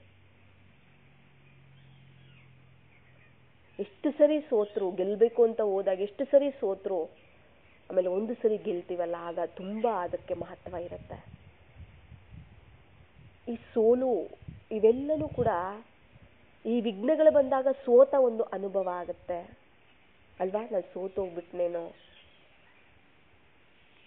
ಏನೋ ಕಳ್ಕೊಂಡಿರೋ ಅನುಭವ, ಇವೆಲ್ಲ ಆಗ್ತಿರುತ್ತೆ. ಅದು ಸೋಲಿನ ಒಂದು ಅನುಭವ ಮಾಡಿಸುತ್ತೆ. ಈ ವಿಘ್ನಗಳು, ಸಮಸ್ಯೆಗಳು ಎಲ್ಲವೂ ಸಹ ಆ ಸಮಯದಲ್ಲಿ ನಾವು ಸ್ಟ್ರಾಂಗ್ ಆಗಿರ್ಬೇಕಾಗತ್ತೆ. ಈಗ ಮೊನ್ನೆ RCB ಅದೆಷ್ಟೋ 12 ವರ್ಷದಿಂದನೋ ಎಷ್ಟು ವರ್ಷದಿಂದನೋ ಟ್ರೈ ಮಾಡ್ತಿದ್ರಂತೆ. ಈಗ ಗೆದ್ದುಬಿಟ್ರು. ಅಷ್ಟು ವರ್ಷದ ಸೋಲು ಒಂದು ಸರಿ ಗೆಲುವು ಆಯ್ತಾ, ಎಷ್ಟು ಖುಷಿ ತಂತಲ್ಲ. ಅಷ್ಟು ವರ್ಷದ ಸೋಲಿನ ನೋವನ್ನ ಒಂದು ಗೆಲುವು ಮರೆಸ್ಬಿಡ್ತವ್ರಿಗೆ. ನಿಜ ತಾನೆ? ಹಾಗೇನೆ ಅಂದ್ರೆ ನಾವು ಪ್ರತಿ ಸರಿನೂ ಅಷ್ಟೇನೆ, ನಾವು ಏನೇ ಒಂದು ವಿಘ್ನ ಬಂದ ನಾವು ಸೋಲ್ತೀವಿ ಅಲ್ಲ. ಅವ್ರು ಯಾವಾಗ್ಲೇ ಆಗ್ಲಿ, ಇವಾಗ ಆಟ ಆಡಕ್ ಹೋಗ್ತಾರೆ ಅವರು ಅಂತಂದ್ರೆ ನಾವು ಗೆಲ್ಲಬೇಕು ಅಂತ ಹೋಗ್ತಾರೆ, ಅವರು ಸೋಲ್ಬೇಕು ಅಂತ ಹೋಗೋದಿಲ್ಲ. ಬಟ್ ನಮ್ಮಲ್ಲಿ ಏನೇ ವಿಘ್ನ ಬಂದ್ರು ಅಷ್ಟೇ, ನಾವು ಸೋಲ್ಬಾರ್ದು. ವಿಘ್ನ ಬಂತು ಆಗ ಸೋಲೋದು ಅಂದ್ರೆ ಅರ್ಥ ಏನ್ ಹೇಳಿ? ಆ ಕಡೆಯಿಂದ ಆಟ ಅಲ್ವಾ, ಅವ್ರ ಮೇಲೆ ನಾವು ಗೆಲ್ಬೇಕು. ಇವಾಗ ಅವ್ರ ಕಡೆ RCB ಅಂದ್ರೆ ಇವಾಗ 2 ಟೀಮ್ ಇರುತ್ತೆ, ಒಂದು ಟೀಮ್ ಮೇಲೆ ಒಂದು ಟೀಮ್ ಗೆಲ್ಬೇಕು ಅಲ್ವಾ? ಇಲ್ಲಿ ವಿಘ್ನಗಳು ಬರ್ತಿದೆ, ಪರಿಸ್ಥಿತಿಗಳು ಬರ್ತಿದೆ, ಅವುಗಳ ಮೇಲೆ ನಾವು ವಿಜಯ ಪಡ್ಕೋಬೇಕು. ವಿಜಯ ಯಾವಾಗ ಪಡ್ಕೋತೀವಿ, ಯಾವಾಗ ನಾವು ಗೆಲ್ತೀವಿ ಅಂದ್ರೆ ಆ ಸಮಸ್ಯೆ, ಪರಿಸ್ಥಿತಿಗಳು, ಆ ವಿಘ್ನಗಳು ಬಂದಾಗ ನಮಗ್ ನೋವು, ಮೋಸ, ವಂಚನೆ ಎಲ್ಲ ಮಾಡೋದ್ರ ರೂಪದಲ್ಲಿ, ದುಃಖ ಕೊಡೋದ್ರ ರೂಪದಲ್ಲಿ, ಎಲ್ಲಾ ಒಂದು ರೂಪದಲ್ಲಿ ಅದು ನಮ್ಮ ಹತ್ರ ಬಂದಾಗ ಆ ಸಮಯದಲ್ಲಿ ಖುಷಿಯಾಗಿ, ನಿಶ್ಚಿಂತವಾಗಿ, ಆತ್ಮಿಕ ಸ್ವರೂಪದಲ್ಲಿ, ಪರಮಾತ್ಮನ ಸ್ವರೂಪದಲ್ಲಿ, ಜ್ಞಾನ ಮಂಥನದಲ್ಲಿ, ಮತ್ತೆ ದಯಾ ಭಾವನೆ ಇರಬೇಕು, ಕ್ಷಮಾ ಭಾವನೆ ಇರಬೇಕು. ಆ ಸಮಯದಲ್ಲಿ ಅವರನ್ನ ನಾವು ಕ್ಷಮಿಸಬೇಕು ಕೂಡ. ಏನೇ ಮಾಡ್ತಿದ್ರು ಕೂಡ ನನ್ನನ್ನು ಗಟ್ಟಿ ಮಾಡೋದಕ್ಕೆ ಮಾಡ್ತಿದೀಯಾ, ನನ್ನ ನಿನ್ನ ಮೇಲೆ ಯಾವುದೇ ಒಂಥರ ದ್ವೇಷ ಇಲ್ಲ, ಕೋಪ ಇಲ್ಲ, ಧನ್ಯವಾದಗಳನ್ನ ತಿಳಿಸ್ಬೇಕು, ಥ್ಯಾಂಕ್ಸ್ ಹೇಳ್ಬೇಕು ಆಯ್ತಲ್ಲ. ಇವೆಲ್ಲ ಇತ್ತು ಅಂತಂದ್ರೆ ಆ ಒಂದು ಇದು ನೋಡಿ, ಇಷ್ಟು ಅರ್ಥ ಆಗ್ಬಿಟ್ಟಿದೆ ನಮಗೆ. ವಿಘ್ನಗಳು ನಮಗೆ ಸ್ಟ್ರಾಂಗ್ ಮಾಡೋದಕ್ಕೆ, ನನ್ನನ್ನು ಪರಿವರ್ತನೆ ಮಾಡಕ್ ಬರ್ತಿದೆ ಅಂತ ಅರ್ಥ ಆಯ್ತು ಅಂದ್ರೆ ಆ ಸಮಯದಲ್ಲಿ ನಮಗೆ ಅದು ನೆನಪಿರುತ್ತೆ ಅಂತಂದ್ರೆ ಅದು ನಮಗೆ ದುಃಖ ಕೊಡೋದಾಗಿರೋದಿಲ್ಲ, ಆತತ್ತರ ಅನುಭವ ಆಗುತ್ತೆ ನಮಗೆ. ಬಾಬಾ ಹೇಳಿದಾರಲ್ಲ, ನೀವು ಯಾವಾಗ ಸದಾ ಸ್ಮೃತಿ ಜ್ಞಾನ ಮಂತ್ರದಲ್ಲಿ ಇರ್ತೀರಾ, ಮಾಯೆ ನೋಡುತ್ತೆ, ದೂರದಿಂದ ನೋಡ್ಬಿಟ್ಟು ಹೊರಟೋಗ್ಬಿಡುತ್ತೆ, ಅದು ಬರೋದೇ ಇಲ್ಲ ನಿಮ್ಮ ಹತ್ರ ಅಂತ ಹೇಳಿದ್ದಾರೆ. ಆ ವಿಘ್ನಗಳು ಕೆಲವೊಂದು ಬರೋದೇ ಇಲ್ಲ, ಹೊರಟೋಗ್ಬಿಡುತ್ತೆ. ಕೆಲವೊಂದು ಬಂದರೂ ಕೂಡ ಟಚ್ ಮಾಡಿ ಹೋಗುತ್ತೆ, ಏನು ತೊಂದರೆ ಮಾಡೋದಿಲ್ಲ ಅಷ್ಟೇ. ಟಚ್ಚೂ ಮಾಡಬಾರ್ದು ಅಂದ್ರೆ ನಾವು ಅಷ್ಟು ಆತ್ಮಿಕ ಸ್ಥಿತಿ ಸ್ಮೃತಿಯಲ್ಲಿ ನಾವು ಇರಬೇಕಾಗತ್ತೆ. ಅಂದ್ರೆ ಆ ಸಮಯದಲ್ಲಿ ನಾವು ಥ್ಯಾಂಕ್ಸ್ ಹೇಳ್ಬೇಕು. ಇವೆಲ್ಲ ನಾವು ಮಾಡ್ತೀವಿ ಅಂದ್ರೆ ನಾವು ಅದ್ರ ಮೇಲೆ ವಿಜಯ ಪಡ್ಕೊಂಡ್ವಿ ಅಂತ.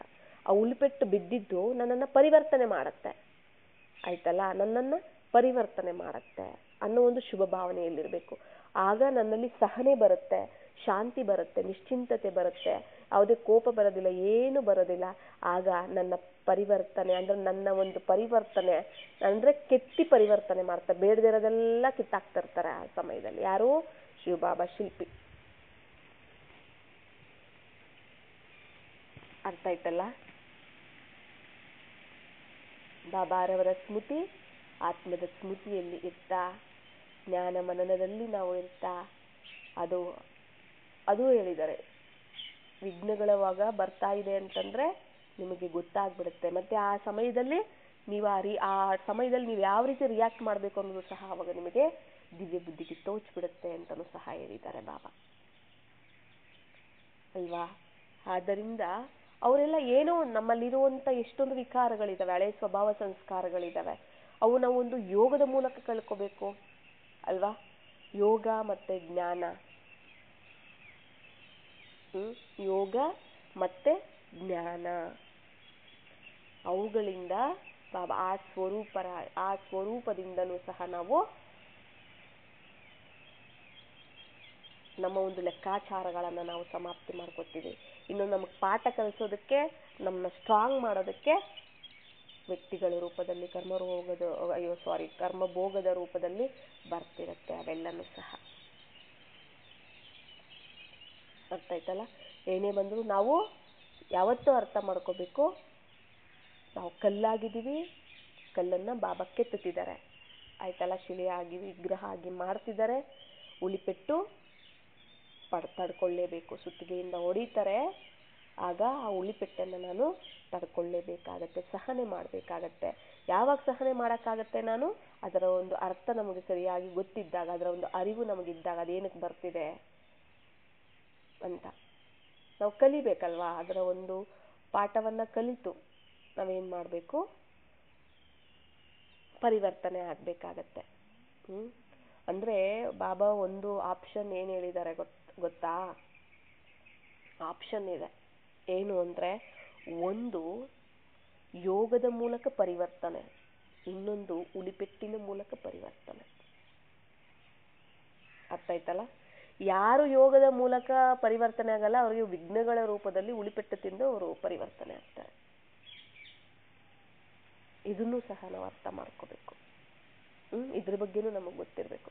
ಅದಕ್ಕೆ ಹೇಳ್ತಾರಲ್ಲ, ನೀವು ಯೋಗದಲ್ಲಿ ಯಾವಾಗ ಸದಾ ನೀವು ಯೋಗಯುಕ್ತರಾಗಿ ಜ್ಞಾನಯುಕ್ತರಾಗಿರ್ತೀರಾ ಅಂದರೆ ಮಾಯೆ ದೂರದಿಂದ ನಿಮ್ಗೆ ಗೊತ್ತಾಗ್ಬಿಡುತ್ತೆ. ಇವತ್ತು ಬರುತ್ತೆ ಯಾವುದೋ ವಿಘ್ನ ಅನ್ನೋದು ನಿಮ್ಮ ಮೊದಲೇ ಅದು ಬುದ್ಧಿಗೆ ತೋಚ್ಬಿಡುತ್ತೆ, ಟಚಿಂಗ್ ಬಂದ್ಬಿಡುತ್ತೆ. ಮತ್ತೆ ಅದನ್ನು ನೀವು ದೂರದಿಂದಲೇ ಓಡಿಸ್ಬಿಡ್ತೀರಾ. ಮತ್ತೆ ಅದು ನಿಮ್ಮನ್ನ ಸ್ಪರ್ಶನೂ ಮಾಡೋದಿಲ್ಲ, ಆ ವಿಘ್ನ ಬರೋದೇ ಇಲ್ಲ, ಅದು ನಿಮ್ಮ ಹತ್ರ ಮಾಯೆ ಅಂತ ಹೇಳಿದ್ದಾರೆ. ನಮ್ಮ ಬಲಹೀನತೆಗಳೇ. ಇವಾಗ ನಮ್ಮ ಹತ್ರ ಯೋಗದಲ್ಲಿ ಇರ್ತೀವಿ, ನಾವು ಬಾಬಾ ನೆನಪಲ್ಲಿ ಇರ್ತೀವಿ ಅಂತಂದ್ರೆ ಯಾವ ಬಲಹೀನತೆ ಬರುತ್ತೆ, ಯಾವ ವಿಕಾರ ಇರುತ್ತೆ ಆ ಸಮಯದಲ್ಲಿ? ಯಾವುದು ಇರೋದಿಲ್ಲ. ಯಾವುದಾದ್ರೂ ವಿಕಾರ ಯಾವುದಾದ್ರೂ ಇತ್ತು ಅಂತಂದ್ರೆ ಅದು ಹೊರಗಡೆಯಿಂದ ಬರುತ್ತೆ, ಅದನ್ನು ಸಮಾಪ್ತಿ ಮಾಡೋದಕ್ಕೆ, ಉಳಿಪೆಟ್ಟು ಕೊಡೋದಕ್ಕೆ ಬರುತ್ತೆ. ಅರ್ಥ ಆಯ್ತಲ್ಲ? ಯೋಗ ಮಾಡಿ ನಾವು ಸಮಾಪ್ತಿ ಮಾಡ್ಕೋಬೇಕು. ಇಲ್ಲ ಅದು ವಿಘ್ನಗಳು ಬರ್ತಿದೆ ಅಂತಂದಾಗ ಅರ್ಥ ಮಾಡ್ಕೋಬೇಕು, ಇದು ನನ್ನನ್ನು ಪರಿವರ್ತನೆ ಮಾಡೋದಕ್ಕೆ ಬರ್ತಾ ಇದೆ ಅಂತ.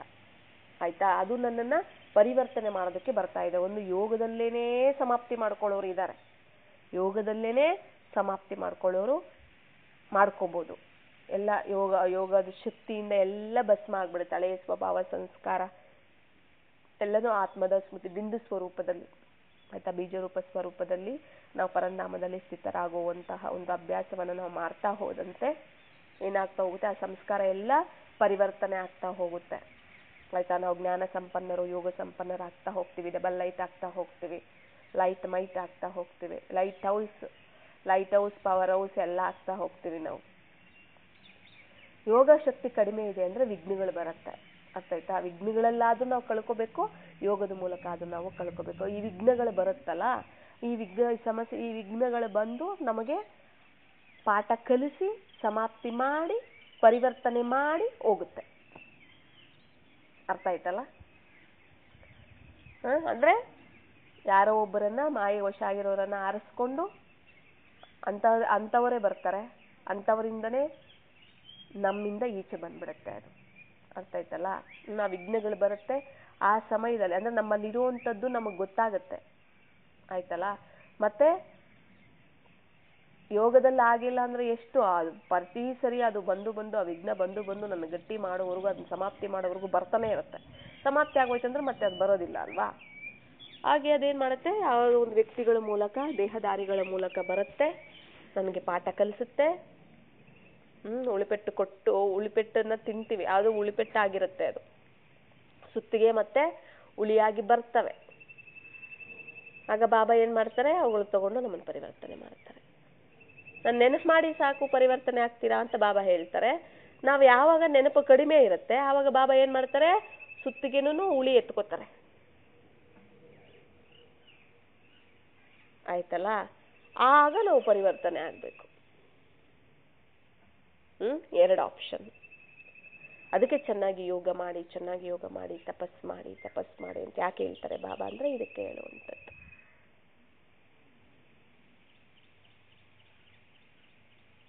ಅದು ವಿಘ್ನಗಳು ಬಂದಾಗ ನಮ್ಮ ಹತ್ರ ನನ್ನ ಯೋಗ ಶಕ್ತಿ ಕಡಿಮೆ ಇದೆ, ವಿಘ್ನದ ರೂಪದಲ್ಲಿ ಬಂದಿದೆ ನನ್ನ ಒಂದು ಪರಿವರ್ತನೆ ಮಾಡೋದಕ್ಕೆ. ಆಯ್ತಲ್ಲ? ನನ್ನಲ್ಲಿರುವ ಬೇಡದೇ ಇರೋದನ್ನ ತೆಗೆಯೋದಕ್ಕೆ ವಿಘ್ನಗಳ ರೂಪದಲ್ಲಿ ಬಂದಿದೆ ನನ್ನ ಹತ್ರ. ನನಗೆ ಪಾಠ ಕಲಿಸೋದಕ್ಕೆ, ನನ್ನನ್ನು ಸ್ಟ್ರಾಂಗ್ ಮಾಡೋದಕ್ಕೆ ಬಂದಿದೆ ಅಂತ ನಾವು ತಿಳ್ಕೋಬೇಕು. ವಿಘ್ನಗಳು ಬಂದಾಗ, ಪರಿಸ್ಥಿತಿಗಳು ಬಂದಾಗ, ಯಾರಿಂದ ಆದ್ರೂ ಕೂಡ. ಆಯ್ತಲ್ಲ? ಅದು ಬಂದಿಲ್ಲ ಅಂದಾಗ, ನಾವು ಚೆನ್ನಾಗಿ ಯೋಗ ಮಾಡ್ತಿರ್ತೀವಿ ಅಂತಂದಾಗ ಅದು ಯೋಗದಲ್ಲೇನೆ ಭಸ್ಮ ಆಗ್ತಾ ದೈವಿ ಗುಣಗಳ ಧಾರಣೆ ಆಗ್ತಾ ಹೋಗುತ್ತೆ, ಸಂಸ್ಕಾರ ಪರಿವರ್ತನೆ ಆಗ್ತಾ ಹೋಗುತ್ತೆ. ಅರ್ಥ ಆಯ್ತಲ್ಲ? ಆದ್ದರಿಂದ ನಮಗೆ ಯಾವಾಗಾದ್ರೂ ಬಂದ್ರೂ ಕೂಡ ಯಾರನ್ನೂ ನಾವು ನಿಂದನೆ ಮಾಡಬಾರ್ದು. ಯಾರೇ ಆಗಿರ್ಬೋದು, ಅದು ನಾನಾಗಿರ್ಬೋದು, ನೀವಾಗಿರ್ಬೋದು, ಅದು ಯಾರೇ ಆಗಿರ್ಬೋದು, ಬಾಬಾರವ್ರ ಮಕ್ಕಳು ನಮಗೆ ಒಂದು ವ್ಯಕ್ತಿ, ನಮಗೆ ಆ ಸಮಯದಲ್ಲಿ ಅರಿವಿಲ್ಲದೆ ಇರೋ ಕಾರಣ ಆ ಸಮಯದಲ್ಲಿ ನಾವು ಕೋಪ ಮಾಡ್ಕೋತೀವಿ, ಅಳ್ತೀವಿ, ನೋವು ತಿಂತೀವಿ, ಅವ್ರನ್ನ ಬೈತೀವಿ, ಅವ್ರು ಈ ಥರ ಮಾಡಿದ್ರು ಆ ಥರ ನಾವು ಬ್ಲೇಮ್ ಮಾಡ್ತೀವಿ. ಆ ಸಮಯದಲ್ಲಿ ಅರಿವಿರೋದಿಲ್ಲ ಅಂತ, ಅದು ಸಹ ತಪ್ಪೇನೆ. ಆಯ್ತಲ್ಲ? ಅದು ಸಹ ತಪ್ಪಾಗತ್ತೆ. ನಾವು ಗೊತ್ತಿಲ್ದಂತೀವೋ ಅಂದ್ಬಿಟ್ವಲ್ಲ, ಅದು ಹೊಸದಾಗಿ ಮತ್ತೆ ತಪ್ಪಾಗತ್ತೆ, ಅದು ಕ್ರಿಯೇಟ್ ಆಗತ್ತೆ, ವಿಕರ್ಮ ಆಗ್ಬಿಡುತ್ತೆ. ಅದಕ್ಕೇನೆ ಮೊದಲೇ ನಾವು ಎಚ್ಚರವಾಗಿರ್ತಾ ಜ್ಞಾನಿ ಯೋಗಿಗಳಾಗಿ ಜ್ಞಾನಯುಕ್ತರು ಯೋಗಯುಕ್ತರಾಗಿದ್ದಾಗ, ಅದು ವಿಘ್ನಗಳು ಬರ್ತಾ ಇದೆ ಅಂತಂದ್ರೆ, ಯಾರೋ ಒಂದು ನಿಮ್ಮ ನಿಂದನೆ ಮಾಡಕ್ ಬಂದ್ರು, ಆ ಸಮಯದಲ್ಲಿ ನಮಗೆ ಅರಿವಿರಬೇಕು, ಇದು ನನ್ನನ್ನ ಕೆತ್ತೋದಕ್ಕೆ ಬಂದಿದೆ, ನನ್ನಲ್ಲಿ ಇರೋದನ್ನ ಇತ್ತು ಬಿಸಾಕೋದಕ್ಕೆ ಬಂದಿದೆ, ಅದು ನಿಮಿತ್ತ ಆಗಿದೆ, ನನ್ನ ಪರಿವರ್ತನೆಗೆ ಈ ವಿಘ್ನ ನಿಮಿತ್ತ ಆಗಿದೆ. ಬಾಬಾ ಇವುಗಳನ್ನ ಬಳಸಿ ನನ್ನನ್ನು ಸ್ಟ್ರಾಂಗ್ ಮಾಡ್ತಾ ಇದ್ದಾರೆ, ಯೋಗ ಶಕ್ತಿ ಕಡಿಮೆ ಇರೋದ್ರಿಂದ ಅಂತ ನಾವು ಅರ್ಥ ಮಾಡ್ಕೋಬೇಕು. ಆಗ ನಮ್ಗೆ ಯಾವುದೂ ಬೇಜಾರಾಗೋದಿಲ್ಲ. ಮತ್ತೆ ನನ್ನನ್ನ ಪರಿವರ್ತನೆ ಮಾಡೋದಕ್ಕೆ ನೀವು ನಿಮಿತ್ತ ಆಗಿರೋದಕ್ಕೆ ಪರಿಸ್ಥಿತಿಗಳಿಗೆ ಮತ್ತೆ ಆ ಒಂದು ದೇಹದಾರಿಗಳು ವ್ಯಕ್ತಿಗಳಿಗೆ ಧನ್ಯವಾದಗಳನ್ನು ನಾವು ತಿಳಿಸ್ಬೇಕು. ಅದಕ್ಕೆ ಹೇಳ್ತಾರಲ್ಲ, ಯಾರು ದೇಹಾಭಿಮಾನದಲ್ಲಿ ಇರ್ತಾರೆ ಅವ್ರ ಹತ್ರ ಸಮಸ್ಯೆಗಳು, ವಿಘ್ನಗಳು ಎಲ್ಲ ಬರುತ್ತೆ. ಅವೆಲ್ಲ ಹಳೆಯ ಜನ್ಮದ್ದು, ಈ ಜನ್ಮದಲ್ಲಿ ನಾವು ಮಾಡಿರುವಂತಹ ಲೆಕ್ಕಾಚಾರಗಳು. ಯಾವಾಗ ನಾವು ಆತ್ಮಿಕ ಸ್ಮೃತಿಯಲ್ಲಿರ್ತೀವಿ, ಬಾಬಾರವರ ಸ್ಮೃತಿಯಲ್ಲಿರ್ತೀವಿ, ಆ ಒಂದು ಯೋಗದ ಅಗ್ನಿಯಿಂದ ಏನಾಗ್ಬಿಡುತ್ತೆ, ಒಳಗಡೆನೇ ಲೆಕ್ಕಾಚಾರ ಸಮಾಪ್ತಿ ಆಗಿರುತ್ತೆ. ಯಾವಾಗ ನಾವು ದೇಹಾಭಿಮಾನದಲ್ಲಿ ಬರ್ತೀವಿ, ಆ ಲೆಕ್ಕಾಚಾರ, ಯಾಕಂದ್ರೆ ನಾವು ಮಾಡಿರುವಂತಹ ಪಾಪಕರ್ಮ ಲೆಕ್ಕಾಚಾರ ಹೇಗೆ ಕ್ರಿಯೇಟ್ ಮಾಡ್ಕೊಂಡಿರ್ತೀವಿ, ದೇಹಾಭಿಮಾನದಲ್ಲಿ. ಆಯ್ತಲ್ಲ? ಬಾಯಿಂದ ಬೈದೋ, ನಿಂದನೆ ಮಾಡಿನೋ, ಮನಸ್ಸಿಂದ ಆ ಥರ ನಿಂದನೆ ಮಾಡಿರ್ತೀವಿ, ಬಾಯಿಂದ ನಿಂದನೆ ಮಾಡಿರ್ತೀವಿ, ಮತ್ತೆ ಕೈಯಿಂದ ಹೊಡೆದಿರ್ತೀವಿ, ಏನೆಲ್ಲ ನಾವು ಮಾಡಿರ್ತೀವಿ. ಆಯ್ತಲ್ಲ? ಆದ್ರೆ ನಾನು ಯಾವಾಗ ನಿರಾಕಾರಿಯಾಗಿರ್ತೀನಿ, ನಿರಾಕಾರ ಸ್ಥಿತಿಯಲ್ಲಿ ಬಾಬಾ ಸ್ಮೃತಿಯಲ್ಲಿ ನಾನು ಮಗ್ನ ಆಗಿರ್ತೀನಿ, ಆ ಸ್ಮೃತಿಯಲ್ಲಿ ಇರ್ತೀನಿ ನಾನು, ಅವಾಗ ಅದೇನಾಗ್ಬಿಡುತ್ತೆ, ದೇಹಾಭಿಮಾನ ಇರೋದಿಲ್ಲಲ್ಲ ನನ್ನಲ್ಲಿ, ದೇಹ ಇರೋದು, ಯಾಕಂದ್ರೆ ದೇಹ ಇದ್ರೇನೆ ಮತ್ತೆ ಅದು ಲೆಕ್ಕಾಚಾರ ವಾಪಸ್ ಬರೋದು. ನಾನು ದೇಹಾಭಿಮಾನದಲ್ಲಿದ್ದರೆ ನಾನೇನು ದೇಹಾಭಿಮಾನದಿಂದ ಏನು ವಿಕರ್ಮ ಮಾಡಿದ್ದೀನಿ ಅದು ನನ್ನ ಹತ್ರ ಬರುತ್ತೆ ಲೆಕ್ಕಾಚಾರದ ರೂಪದಲ್ಲಿ. ನಾನು ದೇಹಾಭಿಮಾನದಲ್ಲಿಲ್ಲ, ನಾನು ಆತ್ಮಾಭಿಮಾನ ಆಗಿದ್ದೀನಿ ಅಂತಂದ್ರೆ ಆಗ ಆತ್ಮಾಭಿಮಾನಿ ಸ್ಥಿತಿಯಲ್ಲೇ ಪರಮಾತ್ಮನಿಂದ ಯೋಗದ ಅಗ್ನಿಯಲ್ಲೇ ಅದು ಭಸ್ಮ ಆಗ್ಬಿಟ್ಟಿರುತ್ತೆ. ಅದು ನನ್ನ ಹತ್ರ ಬರ್ತಿದೆ ಅಂತಂದ್ರೆ ನಾನು ದೇಹಾಭಿಮಾನದಲ್ಲಿದ್ದೀನಿ ಅಂತ ನಾನು ಅರ್ಥ ಮಾಡ್ಕೊಳ್ಬೇಕು. ಅದಕ್ಕೆ ಬಾಬಾ ಹೇಳ್ತಾರೆ ಸದಾ ಬಿಂದು ಅಭ್ಯಾಸ ಮಾಡಿ, ಬಿಂದು ಸ್ವರೂಪದ ಅಭ್ಯಾಸ ಮಾಡಿ, ನಿರಾಕಾರಿ ಅಶರೀರಿ ಅಭ್ಯಾಸ ಮಾಡಿ ಮಾಡಿ ಅಂತ ಯಾಕೆ ಹೇಳ್ತಾರೆ? ಇವೆಲ್ಲವೂ ಸಹ ಅಶರೀರಿ ಅಭ್ಯಾಸದಲ್ಲಿ ಸಮಾಪ್ತಿ ಆಗ್ತಾ ಹೋಗುತ್ತೆ. ಇಲ್ಲ ಅಂತಂದ್ರೆ ಅದು ನಮ್ಮ ಹತ್ರ ಬಂದು ಅದನ್ನೇ ಹೇಳುವಂಥದ್ದು ಭೋಗಿಸುವಂತಹದ್ದು ಅಂತ. ಒಂದು ಯೋಗದ ಮೂಲಕ ಸಮಾಪ್ತಿ, ಇನ್ನೊಂದು ಭೋಗದ ಮೂಲಕ ಸಮಾಪ್ತಿ ಅಂತ ಹೇಳ್ತಾರೆ. ಅಂದ್ರೆ ಭೋಗಿಸುವಂತ, ಶಿಕ್ಷೆ ಭೋಗಿಸುವಂತಹದ್ದು ಆಯ್ತಲ್ಲ, ಆ ತರ ಬರುತ್ತೆ. ಆದ್ರೆ ಈಗ ನಮಗೆ ಚೆನ್ನಾಗಿ ಯೋಗ ಶಕ್ತಿ ಇದೆ ಅಂದ್ರೆ ಭಸ್ಮ ಆಗುತ್ತೆ. ಒಂದೊಂದು ಟೈಮ್ ಅದು ಬಂದ್ರೂ ಕೂಡ ನಾವು ಆ ಸಮಯದಲ್ಲಿ ನಾವು ಅಲರ್ಟ್ ಆಗಿರ್ಬೇಕಾಗತ್ತೆ. ಇದು ಯಾವುದೋ ಲೆಕ್ಕಾಚಾರ ಬಂದಿರುವಂತಹದ್ದು. ಆಗ ನಾವು ಏನ್ ಮಾಡ್ಬೋದು, ಯೋಗದ ಮೂಲಕ, ಜ್ಞಾನದ ಮೂಲಕ ಆ ಸಮಯದ ಮೇಲೆ, ಆ ಒಂದು ಪರಿಸ್ಥಿತಿ ಮೇಲೆ ವಿಜಯವನ್ನು ನಾವು ಪಡ್ಕೊಂಡ್ಬಿಡ್ಬೋದು. ಮತ್ತೆ ಯಾರ ವ್ಯಕ್ತಿ ಬಂದಿದ್ದಾರೆ ನಮ್ಮ ಎದುರುಗಡೆ ನಿಂದನೆ ಮಾಡ್ಕೊಂಡು ಮೋಸ ಮಾಡ್ಕೊಂಡು ಅವರಿಗೆ ಧನ್ಯವಾದಗಳನ್ನ ತಿಳಿಸಿ, ಥ್ಯಾಂಕ್ಸ್ ಹೇಳಿ, ಮತ್ತೆ ನಿಮಿತ್ತ ಆಗಿರೋದಕ್ಕೆ ಅವ್ರ ಕೃತಜ್ಞತೆಯನ್ನು ತಿಳಿಸಿ ನಾವು ಲೆಕ್ಕಾಚಾರವನ್ನ ಸಮಾಪ್ತಿ ಮಾಡ್ಕೋಬೇಕು. ಅವ್ರು ನಿಮಿತ್ತ ಆಗಿರ್ತಾರೆ. ಅರ್ಥ ಆಯ್ತಲ್ಲ? ಅಂದ್ರೆ ನಾವು ಎರಡು ರೀತಿಯಲ್ಲೂ ಸಹ ನಾವು ಅರ್ಥ ಮಾಡ್ಕೋಬೇಕು. ನಮ್ಮ ಜೊತೆ ಲೆಕ್ಕಾಚಾರ ಇರುತ್ತೆ, ಮತ್ತೆ ಲೆಕ್ಕಾಚಾರ ಇರೋರೇ ನಮ್ಮ ಹತ್ರ ಬರ್ತಾರೆ. ಇನ್ನೊಂದು ಏನು ಅಂತಂದ್ರೆ ಮಾಯೆಗೆ ಜಾಸ್ತಿ ವಶ ಆಗಿರ್ತಾರಲ್ಲ, ಇವಾಗ ಅವ್ರಿಗೂ ನಮಗೂ ಲೆಕ್ಕಾಚಾರ ಇದೆ, ಅವ್ರು ದೇಹಾಭಿಮಾನದಲ್ಲಿ ಇದ್ದಾರೆ, ನಾನು ದೇಹಾಭಿಮಾನದಲ್ಲಿ ಇದೀನಿ, ಬಂದ್ಬಿಡ್ತಾರೆ. ಅದು ವಿಘ್ನಗಳಾಕಿ ನಮಗೆ ಪರಿಸ್ಥಿತಿಗಳನ್ನ ತಂದು ಇದು ಮಾಡೋದಕ್ಕೆ. ನಾನು ಆತ್ಮಾಭಿಮಾನಿಯಾಗಿದ್ದೀನಿ, ಅವರು ಬರಕ್ಕಾಗೋದಿಲ್ಲ. ಆಗ ಬಾಬಾನ ಸ್ಮೃತಿಯಲ್ಲಿ ಇರ್ತೀನಿ ನಾನು, ಅದೇನಾಗ್ಬಿಡುತ್ತೆ, ಸಮಾಪ್ತಿ ಆಗ್ಬಿಡುತ್ತೆ. ಯಾವಾಗ ನಾನು ದೇಹಾಭಿಮಾನದಲ್ಲಿ ಬರ್ತೀನಿ ಅವಾಗ ಬರುತ್ತವು ನನ್ನ ಹತ್ರ, ಏನಾಗುತ್ತೆ, ಬರುತ್ತೆ. ಆ ಒಂದು ಸುತ್ತಿಗೆ ಆ ಒಂದು ವ್ಯಕ್ತಿಗಳು ಏನಾಗಿದ್ದಾರೆ ಅದೇ ಲೆಕ್ಕಾಚಾರ ಅದು ಸಮಾಪ್ತಿ ಆಗುತ್ತಲ್ಲ. ಅಂದ್ರೆ ಅದನ್ನ ಕಿತ್ತು ಬಿಸಾಕ್ತಾರಲ್ಲ, ಒಂದು ಉಳಿ ಮತ್ತೆ ಒಂದು ಸುತ್ತಿಗೆ ಎರಡೂ ಸಹ ಒಂದು ಕಲ್ಲಲ್ಲಿರುವ ಬೇಡದೇ ಇರುವಂತಹ ಪಾರ್ಟ್ಸ್ ಏನಿದೆ ಅದನ್ನೆಲ್ಲ ಕಿತ್ತಿ ಬಿಸಾಕ್ತಾರೆ. ಬಿಸಾಕೋದಕ್ಕೆ ನಿಮಿತ್ತ ಆಗತ್ತೆ ಅದು ಶಿಲೆ ಆಗೋದಕ್ಕೆ, ವಿಗ್ರಹ ಆಗೋದಕ್ಕೆ. ಅದನ್ನೇ ಹೇಳ್ತಾರೆ, ಆ ಕಲ್ಲಲ್ಲೇ ಆ ಶಿಲೆ ಇರುತ್ತೆ, ಆದ್ರೆ ಬೇಡದೇ ಇರೋದನ್ನ ಕಿತ್ತು ಬಿಸಾಕ್ತಾರಷ್ಟೇ ಅಂತ ಆ ಶಿಲ್ಪಿ. ಹಾಗೆ ನಮ್ಮಲ್ಲಿ ಇರುತ್ತೆ ಬೇಡದೇ ಇರುವಂಥದ್ದು ಏನು ಲೆಕ್ಕಾಚಾರಗಳು, ಹಳೆ ಸ್ವಭಾವ ಸಂಸ್ಕಾರಗಳು, ಇವೆಲ್ಲ ಏನೇನಿದಾವೆ ಅವುಗಳನ್ನ ತೆಗೆಯೋದಕ್ಕೆ ಬರ್ತಾರೆ. ಒಂದು ಯೋಗದಲ್ಲಿ ಸಮಾಪ್ತಿ ಮಾಡ್ಕೋಬೇಕು, ಇಲ್ಲ ಅವು ನಮ್ಮ ಹತ್ರ ಬಂದು ಹೋಗ್ತವೆ. ಅದನ್ನ ನಾವು ಅಕ್ಸೆಪ್ಟ್ ಮಾಡ್ಬೇಕಾಗತ್ತೆ. ಆಯ್ತಲ್ಲ, ಅಕ್ಸೆಪ್ಟ್ ಮಾಡ್ಬೇಕಾಗುತ್ತೆ. ಹೌದು, ನಾನು ಹಿಂದೆ ಏನೋ ಮಾಡಿದ್ದೀನಿ ಅದಕ್ಕೆ ಬಂದಿದ್ದಾರೆ, ಈಗ ನಾನು ಅದನ್ನ ಶುಭ ಭಾವನೆ ಶುಭ ಕಾಮನೆಯ ಮೂಲಕ ಥ್ಯಾಂಕ್ಸ್ ಹೇಳ್ತಾ ಅಂದ್ರೆ ಬಂದಿದೆ ನನ್ನ ಹತ್ರ, ಅಂದ್ರೆ ಸಮಾಪ್ತಿ ಆಗಕ್ಕೆ ಬಂದಿದೆ. ಇದನ್ನ ನಾವು ಅರ್ಥ ಮಾಡ್ಕೋಬೇಕು. ಅಂದ್ರೆ ಏನು, ನನ್ನ ಹತ್ರ ಇರೋದು ಈಚೆ ಹೋಗುತ್ತೆ, ಅದು ಹೊರಟೋಗುತ್ತೆ, ಸಮಾಪ್ತಿ ಆಗ್ಬಿಡತ್ತೆ. ಅಂದ್ರೆ ಆ ಒಂದು ಪರಿಸ್ಥಿತಿ, ಆ ವಿಘ್ನ, ಆ ಒಂದು ವ್ಯಕ್ತಿಯಿಂದ ಏನ್ ಬರ್ತಿದೆ ಅದು ನಮ್ಮಲ್ಲಿ ಬೇಡದೇ ಇರೋದನ್ನ ಅವ್ರ ಮೂಲಕ ಕಿತ್ತು ಬಿಸಾಕುವಂಥದ್ದು. ಉಳಿ ಸುತ್ತಿಗೆ ಹೇಗೆ ನಿಮಿತ್ತ ಆಗಿರತ್ತಲ್ಲ ಹಾಗೆ ಅವ್ರು ನಿಮಿತ್ತ ಆಗಿರ್ತಾರೆ.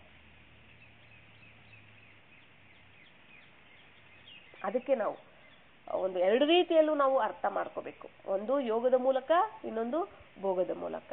ಒಂದು ಯೋಗದಲ್ಲಿ ನಾವು ಸಮಾಪ್ತಿ ಮಾಡ್ಕೊಂಡಿಲ್ಲ ಅಂತಂದ್ರೆ ಉಳಿಪೆಟ್ಟು ತಿಂದು ನಾವೇನ್ ಮಾಡ್ಕೋಬೇಕಾಗತ್ತೆ, ಸಮಾಪ್ತಿ ಮಾಡ್ಕೋಬೇಕಾಗತ್ತೆ. ಬರುತ್ತೆ, ವಿಘ್ನಗಳು ಬರುತ್ತೆ. ಎಲ್ಲಾರು ಒಂದೇ ಪರಿಸ್ಥಿತಿಯಲ್ಲಿ ನಾವು ಇರೋದಕ್ಕೆ, ಒಂದೇ ಸ್ಥಿತಿಯಲ್ಲಿ ಇರೋದಕ್ಕಾಗೋದಿಲ್ಲ ಅಲ್ವಾ. ಸದಾ ನಿರಂತರವಾಗಿ ಯೋಗದಲ್ಲಿ ಯಾರು ಇರ್ತೀವಿ ಅಲ್ವಾ, ಇರೋದಕ್ಕಾಗೋದಿಲ್ಲ. ಆಗಾಗ ಏನಾಗ್ಬಿಡುತ್ತೆ, ದೇಹಾಭಿಮಾನ ಆ ಸಂಸ್ಕಾರ ಬರ್ತಿರುತ್ತೆ, ಈಚೆ ಬರ್ತಿರುತ್ತೆ. ಅದು ಆ ಸಮಯದಲ್ಲಿ ಬಂದ್ಬಿಡುತ್ತೆ ಅದು ನಮಗೆ ಪಾಠ ಕಲಿಸೋದಕ್ಕೆ.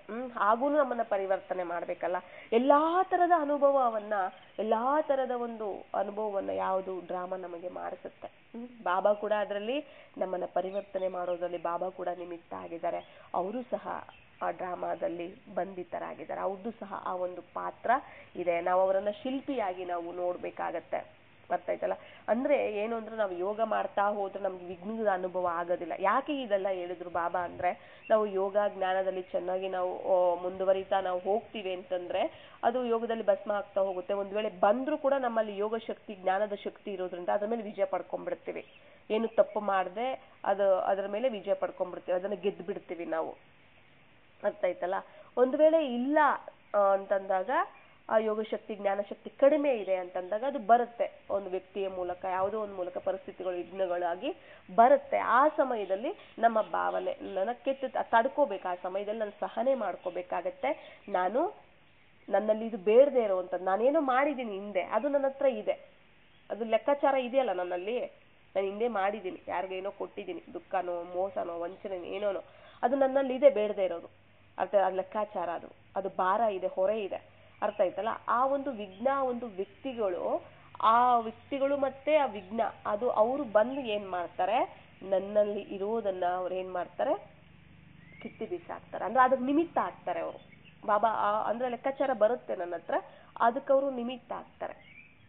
ಅದನ್ನ ನಂತರ ಅದು ಆ ಲೆಕ್ಕಾಚಾರ ಏನಾಗುತ್ತೆ ಅವಾಗ ತೀರ್ಬಿಡುತ್ತೆ. ಅರ್ಥ ಆಯ್ತಲ್ಲ. ಆ ಸಮಯದಲ್ಲಿ ಅವ್ರು ಬೈದ್ ಬಿಡ್ತಾರೆ. ನಾನು ಹಿಂದೆ ಬೈದಿರ್ತೀನಿ, ನಿಂದನೆ ಮಾಡಿರ್ತೀನಿ, ಈಗ ಬಂದು ಅವರು ನನ್ನನ್ನ ಬೈದ್ ಬಿಡ್ತಾರೆ, ಹೆಂಗಂದ್ರೆ ಹಂಗ್ ಬೈದ್ ಬಿಡ್ತಾರೆ. ಅರ್ಥ ಆಯ್ತಲ್ಲ. ಅದೇನಾಯ್ತು, ತೀರೋಯ್ತು. ಆಯ್ತಲ್ಲ. ಆ ಸಮಯದಲ್ಲಿ ನಾನು ಯಾವ ರೀತಿ ಹಿಂದೆ ಏನೋ ಇತ್ತು ಅದು ತೀರೋಯ್ತು, ಅದನ್ನ ಲೆಕ್ಕಾಚಾರ ಸಮಾಪ್ತಿ ಮಾಡಿದ್ದಕ್ಕೆ ತುಂಬಾ ಧನ್ಯವಾದಗಳು ಅಂತ ನಾವು ಹೇಳಬೇಕು. ಆಯ್ತಲ್ಲ. ಖುಷಿ ಪಡ್ಬೇಕು ಕೂಡ, ಕೃತಜ್ಞರಾಗೂ ಸಹ ಇರ್ಬೇಕು. ಅದಕ್ಕೆ ನೀವು ನಿಮಿತ್ತ ಆಗಿದ್ದೀರಾ, ನೀವು ಬಾಬಾರವರ ಮಕ್ಕಳು ಆಗಿದ್ದೀರಾ, ನೀವು ಆತ್ಮಗಳಾಗಿದ್ದೀರಾ. ನಾವು ಶುಭ ಭಾವನೆ ಇಡಬೇಕಾಗ, ಕಲ್ಯಾಣದ ಭಾವನೆ ಇಡಬೇಕಾಗ ನಾವು ಆಗ ಹೊಸದಾಗಿ ಕ್ರಿಯೇಟ್ ಆಗೋದಿಲ್ಲ. ಅರ್ಥ ಆಯ್ತಲ್ಲ. ಹೊಸದಾಗಿ ಕ್ರಿಯೇಟ್ ಮತ್ತೆ ಹೊಸದಾಗಿ ತಪ್ಪಾಗೋದಿಲ್ಲ. ಆಗ ಏನಾಗ್ಬಿಡುತ್ತೆ, ನಮ್ಮಲ್ಲಿ ಪರಿವರ್ತನೆ ಅನ್ನುವಂತಹದ್ದು ಬರ್ತಾ ಹೋಗುತ್ತೆ.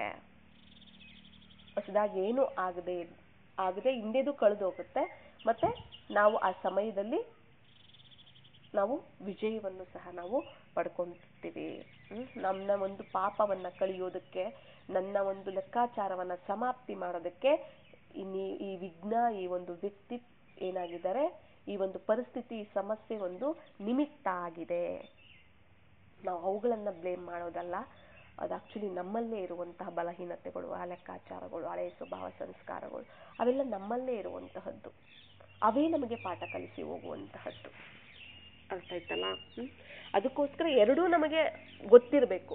ವಿಘ್ನ ಬಂದಾಗ ನಾವು ಯೋಗ ಮಾಡ್ತಿರ್ತೀವಿ, ನಮಗೆ ಅದು ಬರೋದು ಗೊತ್ತಾಗುತ್ತೆ, ಮತ್ತೆ ಅದನ್ನ ನಾವು ಓಡಿಸ್ತೀವಿ, ವಿಜಯ ಪಡ್ಕೋತೀವಿ ಯೋಗದ ಮೂಲಕನೇ.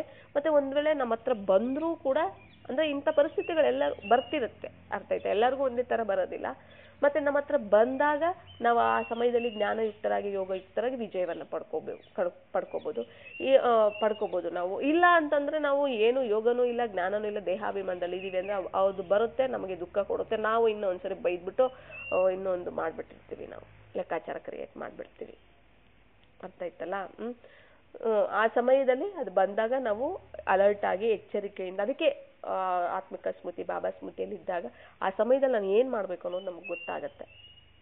ಯಾವ ರೀತಿ ನಾನು ನಡ್ಕೊಳ್ಬೇಕು ಅನ್ನೋದು ಸಹ ನಮಗೆ ಗೊತ್ತಾಗತ್ತೆ. ಆವಾಗ ನಾವು ನೀಟಾಗಿ ನಾವು ಆ ಒಂದು ಸಮಸ್ಯೆನ ನಾವು ಫೇಸ್ ಮಾಡ್ಬೋದು, ಎದುರಿಸಬಹುದು ನಾವು. ಆಗ ಸಮಾಪ್ತಿ ಆಗ್ಬಿಡತ್ತೆ. ನಾವಿಷ್ಟೆಲ್ಲಾನು ಸಹ ನಾವು ಅರ್ಥ ಮಾಡ್ಕೋಬೇಕು. ಒಂದು ಯೋಗದ ರೀತಿಯಲ್ಲೂ ನಾವು ಅರ್ಥ ಮಾಡ್ಕೋಬೇಕು. ಮತ್ತೆ ಶಿಕ್ಷೆನ ಭೋಗಿಸುವ ರೂಪ ಅಂದ್ರೆ ಇದನ್ನೇ ಬರುತ್ತೆ, ಇದೇ ಬರುತ್ತೆ. ಅದನ್ನ ನಾವು ಈ ರೀತಿ ನಾವು ಅರ್ಥ ಮಾಡ್ಕೋಬೇಕಷ್ಟೇ. ಉಳಿಪೆಟ್ಟು ಆಯ್ತಾ, ವಿಘ್ನಗಳು ಉಳಿಯಾಗಿದೆ, ಮತ್ತೆ ವ್ಯಕ್ತಿಗಳೇ ಯಾವ ನಿಮಿತ್ತ ಆಗಿರ್ತಾರಲ್ಲ ಆ ವ್ಯಕ್ತಿಗಳು ಸುತ್ತಿಗೆ ಆಗಿದೆ. ಬಾಬಾ ಶಿಲ್ಪಿ ಆಗಿದ್ದಾರೆ, ನಾನು ಕಲ್ಲಾಗಿದ್ದೀನಿ, ನನ್ನನ್ನ ಕೆತ್ತಿ ಸುಂದರ ಶಿಲೆಯಾಗಿ ಮಾಡಕ್ ಬಂದಿದ್ದಾರೆ ಅಂತ ನಾವು ಈ ರೀತಿ ಶುಭ ಭಾವನೆ ಆದ್ರೂ ಸಹ ನಾವು ಇಡಬಹುದು ವಿಘ್ನೆಗಳನ್ನ ಬಂದಾಗ. ಅರ್ಥ ಆಯ್ತಲ್ಲ. ಆಗ ನಮ್ಗೆ ಆ ಶುಭ ಭಾವನೆ ಇದ್ದಾಗ ನಮ್ಮಿಂದ ಹೊಸದಾಗಿ ಯಾವುದು ಕೆಟ್ಟದ್ದಾಗೋದಿಲ್ಲ. ನಾವು ಬೈಯೋದು, ಅಳ್ಳೋದು, ಕೊರಗೋದು, ಚಿಂತೆ, ದುಃಖ, ಭಯ ಇದ್ಯಾವುದೂ ಆಗೋದಿಲ್ಲ. ಆಗ ನಮಗೆ ಈ ರೀತಿ ನಾವು ಯೋಚನೆ ಮಾಡಿದಾಗ ಬಾಬಾ ಈ ಯುಕ್ತಿಯನ್ನ ತಿಳಿಸ್ತಿರುವಂಥದ್ದು. ಯಾವುದೋ ಒಂದು ಕಲ್ಲು ಶಿಲೆ ಆಗುತ್ತೆ, ಅದು ಎಷ್ಟು ಎಕ್ಸಾಂಪಲ್ ಇದೆಯಲ್ಲ, ಅದನ್ನ ನಾವು ನಮ್ಮ ಜೀವನದಲ್ಲಿ ನಾವು ಅಳವಡಿಸ್ಕೋಬೇಕು ಅಂತ ಅಷ್ಟೇ. ಆ ರೀತಿ ನಾವು ಅರ್ಥ ಮಾಡ್ಕೋಬೇಕು ಅಂತ. ಅರ್ಥಾತ್ ನಾವು ಆ ಆ ರೀತಿ ವಿಘ್ನಗಳೇನಾಯ್ತು ಬಂತು ಅಂದ್ರೆ ನಾವು ಈ ರೀತಿ ನಾವು ಯುಕ್ತಿಯನ್ನ ನಾವು ಈ ರೀತಿ ಯುಕ್ತಿಯಿಂದ ನಾವು ಅದನ್ನ ಅರ್ಥ ಮಾಡ್ಕೊಳ್ತೀವಿ ಅಂತಂದ್ರೆ ಅವಾಗ ನಮಗೆ ದುಃಖ ಕೊಡೋದಿಲ್ಲ, ತೊಂದರೆ ಕೊಡೋದಿಲ್ಲ, ಸಮಸ್ಯೆ ಆಗೋದಿಲ್ಲ. ಅದನ್ನ ಆಟದ ತರ ನಾವು ನಿಶ್ಚಿಂತವಾಗಿ ನಾವು ಅದನ್ನ ಪಾಸ್ ಮಾಡ್ಬಿಡ್ತೀವಿ ಸಾಕ್ಷಿಯಾಗಿ ಕೂಡ ನಾವು. ಇಲ್ಲಾಂದ್ರೆ ದುಃಖ ಕೊಡುತ್ತೆ, ನೋವು ಕೊಡುತ್ತೆ. ಅದಕ್ಕೆ ಇದು ಗೊತ್ತಿರಲಿ, ವಿಘ್ನಗಳು ಬರುತ್ತೆ, ಎಲ್ಲರಿಗೂ ಬರುತ್ತೆ ಅಲ್ವಾ, ವಿಘ್ನಗಳು ಬರುತ್ತೆ. ಬಂದಾಗ ನಾವು ಯಾವ ರೀತಿ ಯಾವ ಒಂದು ಸ್ಥಿತಿ ಸ್ಮೃತಿಯಲ್ಲಿ ನಾವು ಇರಬೇಕು ಅನ್ನೋದಕ್ಕೆ ಬಾಬಾ ಈ ಯುಕ್ತಿಯನ್ನ ಹೇಳ್ಕೊಟ್ಟಿದ್ದು. ಅರ್ಥ ಆಯ್ತಲ್ಲ. ಬಾಬಾ ಶಿಲ್ಪಿಯಾಗಿದ್ದಾರೆ, ನಾನು ಕಲ್ಲಾಗಿದ್ದೀನಿ. ಆ ಉಳಿ ಮತ್ತೆ ಯಾವುದು ಆ ಒಂದು ವ್ಯಕ್ತಿಗಳು ಸುತ್ತಿಗೆ ಆಗಿದ್ದಾರೆ. ಆ ನೋವು ಎಲ್ಲ ಏನಿದೆ, ಆ ನೋವು ದುಃಖ ಎಲ್ಲ ಅನುಭವಿಸ್ತಿರಲ್ಲ, ಅದೆಲ್ಲನೂ ಪೆಟ್ಟಾಗಿದೆ. ಆ ಪೆಟ್ಟಾದಾಗ ನೋವಾಗತ್ತಲ್ಲ, ಅದು ನೋವಾಗಿದೆ.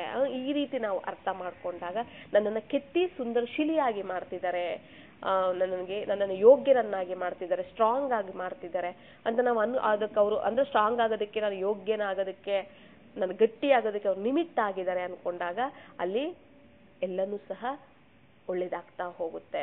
ಅಲ್ಲಿ ಯಾವುದೇ ತರದ ನಮ್ದು ಕೆಟ್ಟದ್ದು ನಮಗೆ ಆಗೋದಿಲ್ಲ. ನಾವು ಈ ರೀತಿ ಅನ್ಕೋಬೇಕು. ಇಲ್ಲ ನಾವು ಯೋಗದ ಮೂಲಕ ಚೆನ್ನಾಗಿ ಯೋಗ ಜ್ಞಾನದಲ್ಲಿ ನಾವು ನಿರಂತರವಾಗಿ ನಾವಿರ್ತೀವಿ, ಬ್ರಹ್ಮ ಬಾಬಾ ಸಮಾನ ಅಂತಂದ್ರೆ ಅವು ಬಂದ್ರೂ ಕೂಡ ಏನಾಗ್ಬಿಡುತ್ತೆ, ಅದನ್ನ ಈಸಿಯಾಗಿ ನಾವು ಜ್ಞಾನದಿಂದ ಕೆಲವೊಂದು ಯೋಗದಲ್ಲೇ ಭಸ್ಮ ಆಗ್ಬಿಡುತ್ತೆ. ಕೆಲವೊಂದು ಅರ್ಥ ಆಯ್ತಾ, ಪರಿಸ್ಥಿತಿಗಳು, ವಿಘ್ನಗಳು ಅವೆಲ್ಲನೂ ಹೇಗೆ ಅಂತಂದ್ರೆ ಪರಿಸ್ಥಿತಿಗಳು, ಲೆಕ್ಕಾಚಾರಗಳು ಯೋಗದಲ್ಲೇ ಭಸ್ಮ ಆಗ್ಬಿಡುತ್ತೆ. ಕೆಲವೊಂದು ಏನಾಗಿರುತ್ತೆ ಹತ್ರಕ್ಕೆ ಬರುತ್ತೆ. ಅರ್ಥ ಆಯ್ತಾ. ಹತ್ರಕ್ಕೆ ಬಂದಾಗ ನಾವು ಜ್ಞಾನಯುಕ್ತರು ಯೋಗಯುಕ್ತರಾಗಿದ್ವಿ ಅಂದ್ರೆ ಜ್ಞಾನಯುಕ್ತಿಯಿಂದ ಯೋಗಯುಕ್ತಿಯಿಂದ ನಾವು ಅದನ್ನ ಎದುರಿಸ್ಬಿಡ್ಬೋದು, ಅದ್ರ ಮೇಲೆ ವಿಜಯ ಪಡ್ಕೋಬಹುದು. ಆವಾಗ್ಲೂ ಸಹ ಎಲ್ಲ ಸಮಾಪ್ತಿ ಆಗ್ಬಿಡತ್ತೆ. ಇವೆಲ್ಲನೂ ಸಹ ಯುಕ್ತಿಗಳು. ನಾವು ಅಂದ್ರೆ ಯಾವ ರೀತಿ ಯಾವ ರೀತಿ ಇದ್ದಾಗ ಯಾವ ರೀತಿ ಇರುತ್ತೆ, ನಾವು ಯಾವ ರೀತಿ ಇರಬೇಕು, ಯಾವ ರೀತಿ ನಾವು ಯಾವ ರೀತಿಯಲ್ಲಿ ನಾವು ಯೋಚನೆ ಮಾಡಬೇಕು, ಯಾವ ರೀತಿ ನಿಶ್ಚಿಂತವಾಗಿರ್ಬೇಕು, ಅಲರ್ಟ್ ಆಗಿರ್ಬೇಕು ಅನ್ನೋದ್ರ ಬಗ್ಗೆ ಬಾಬಾ ತಿಳಿಸ್ಕೊಟ್ರು. ಅಚ್ಚ. ಓಂ ಶಾಂತಿ.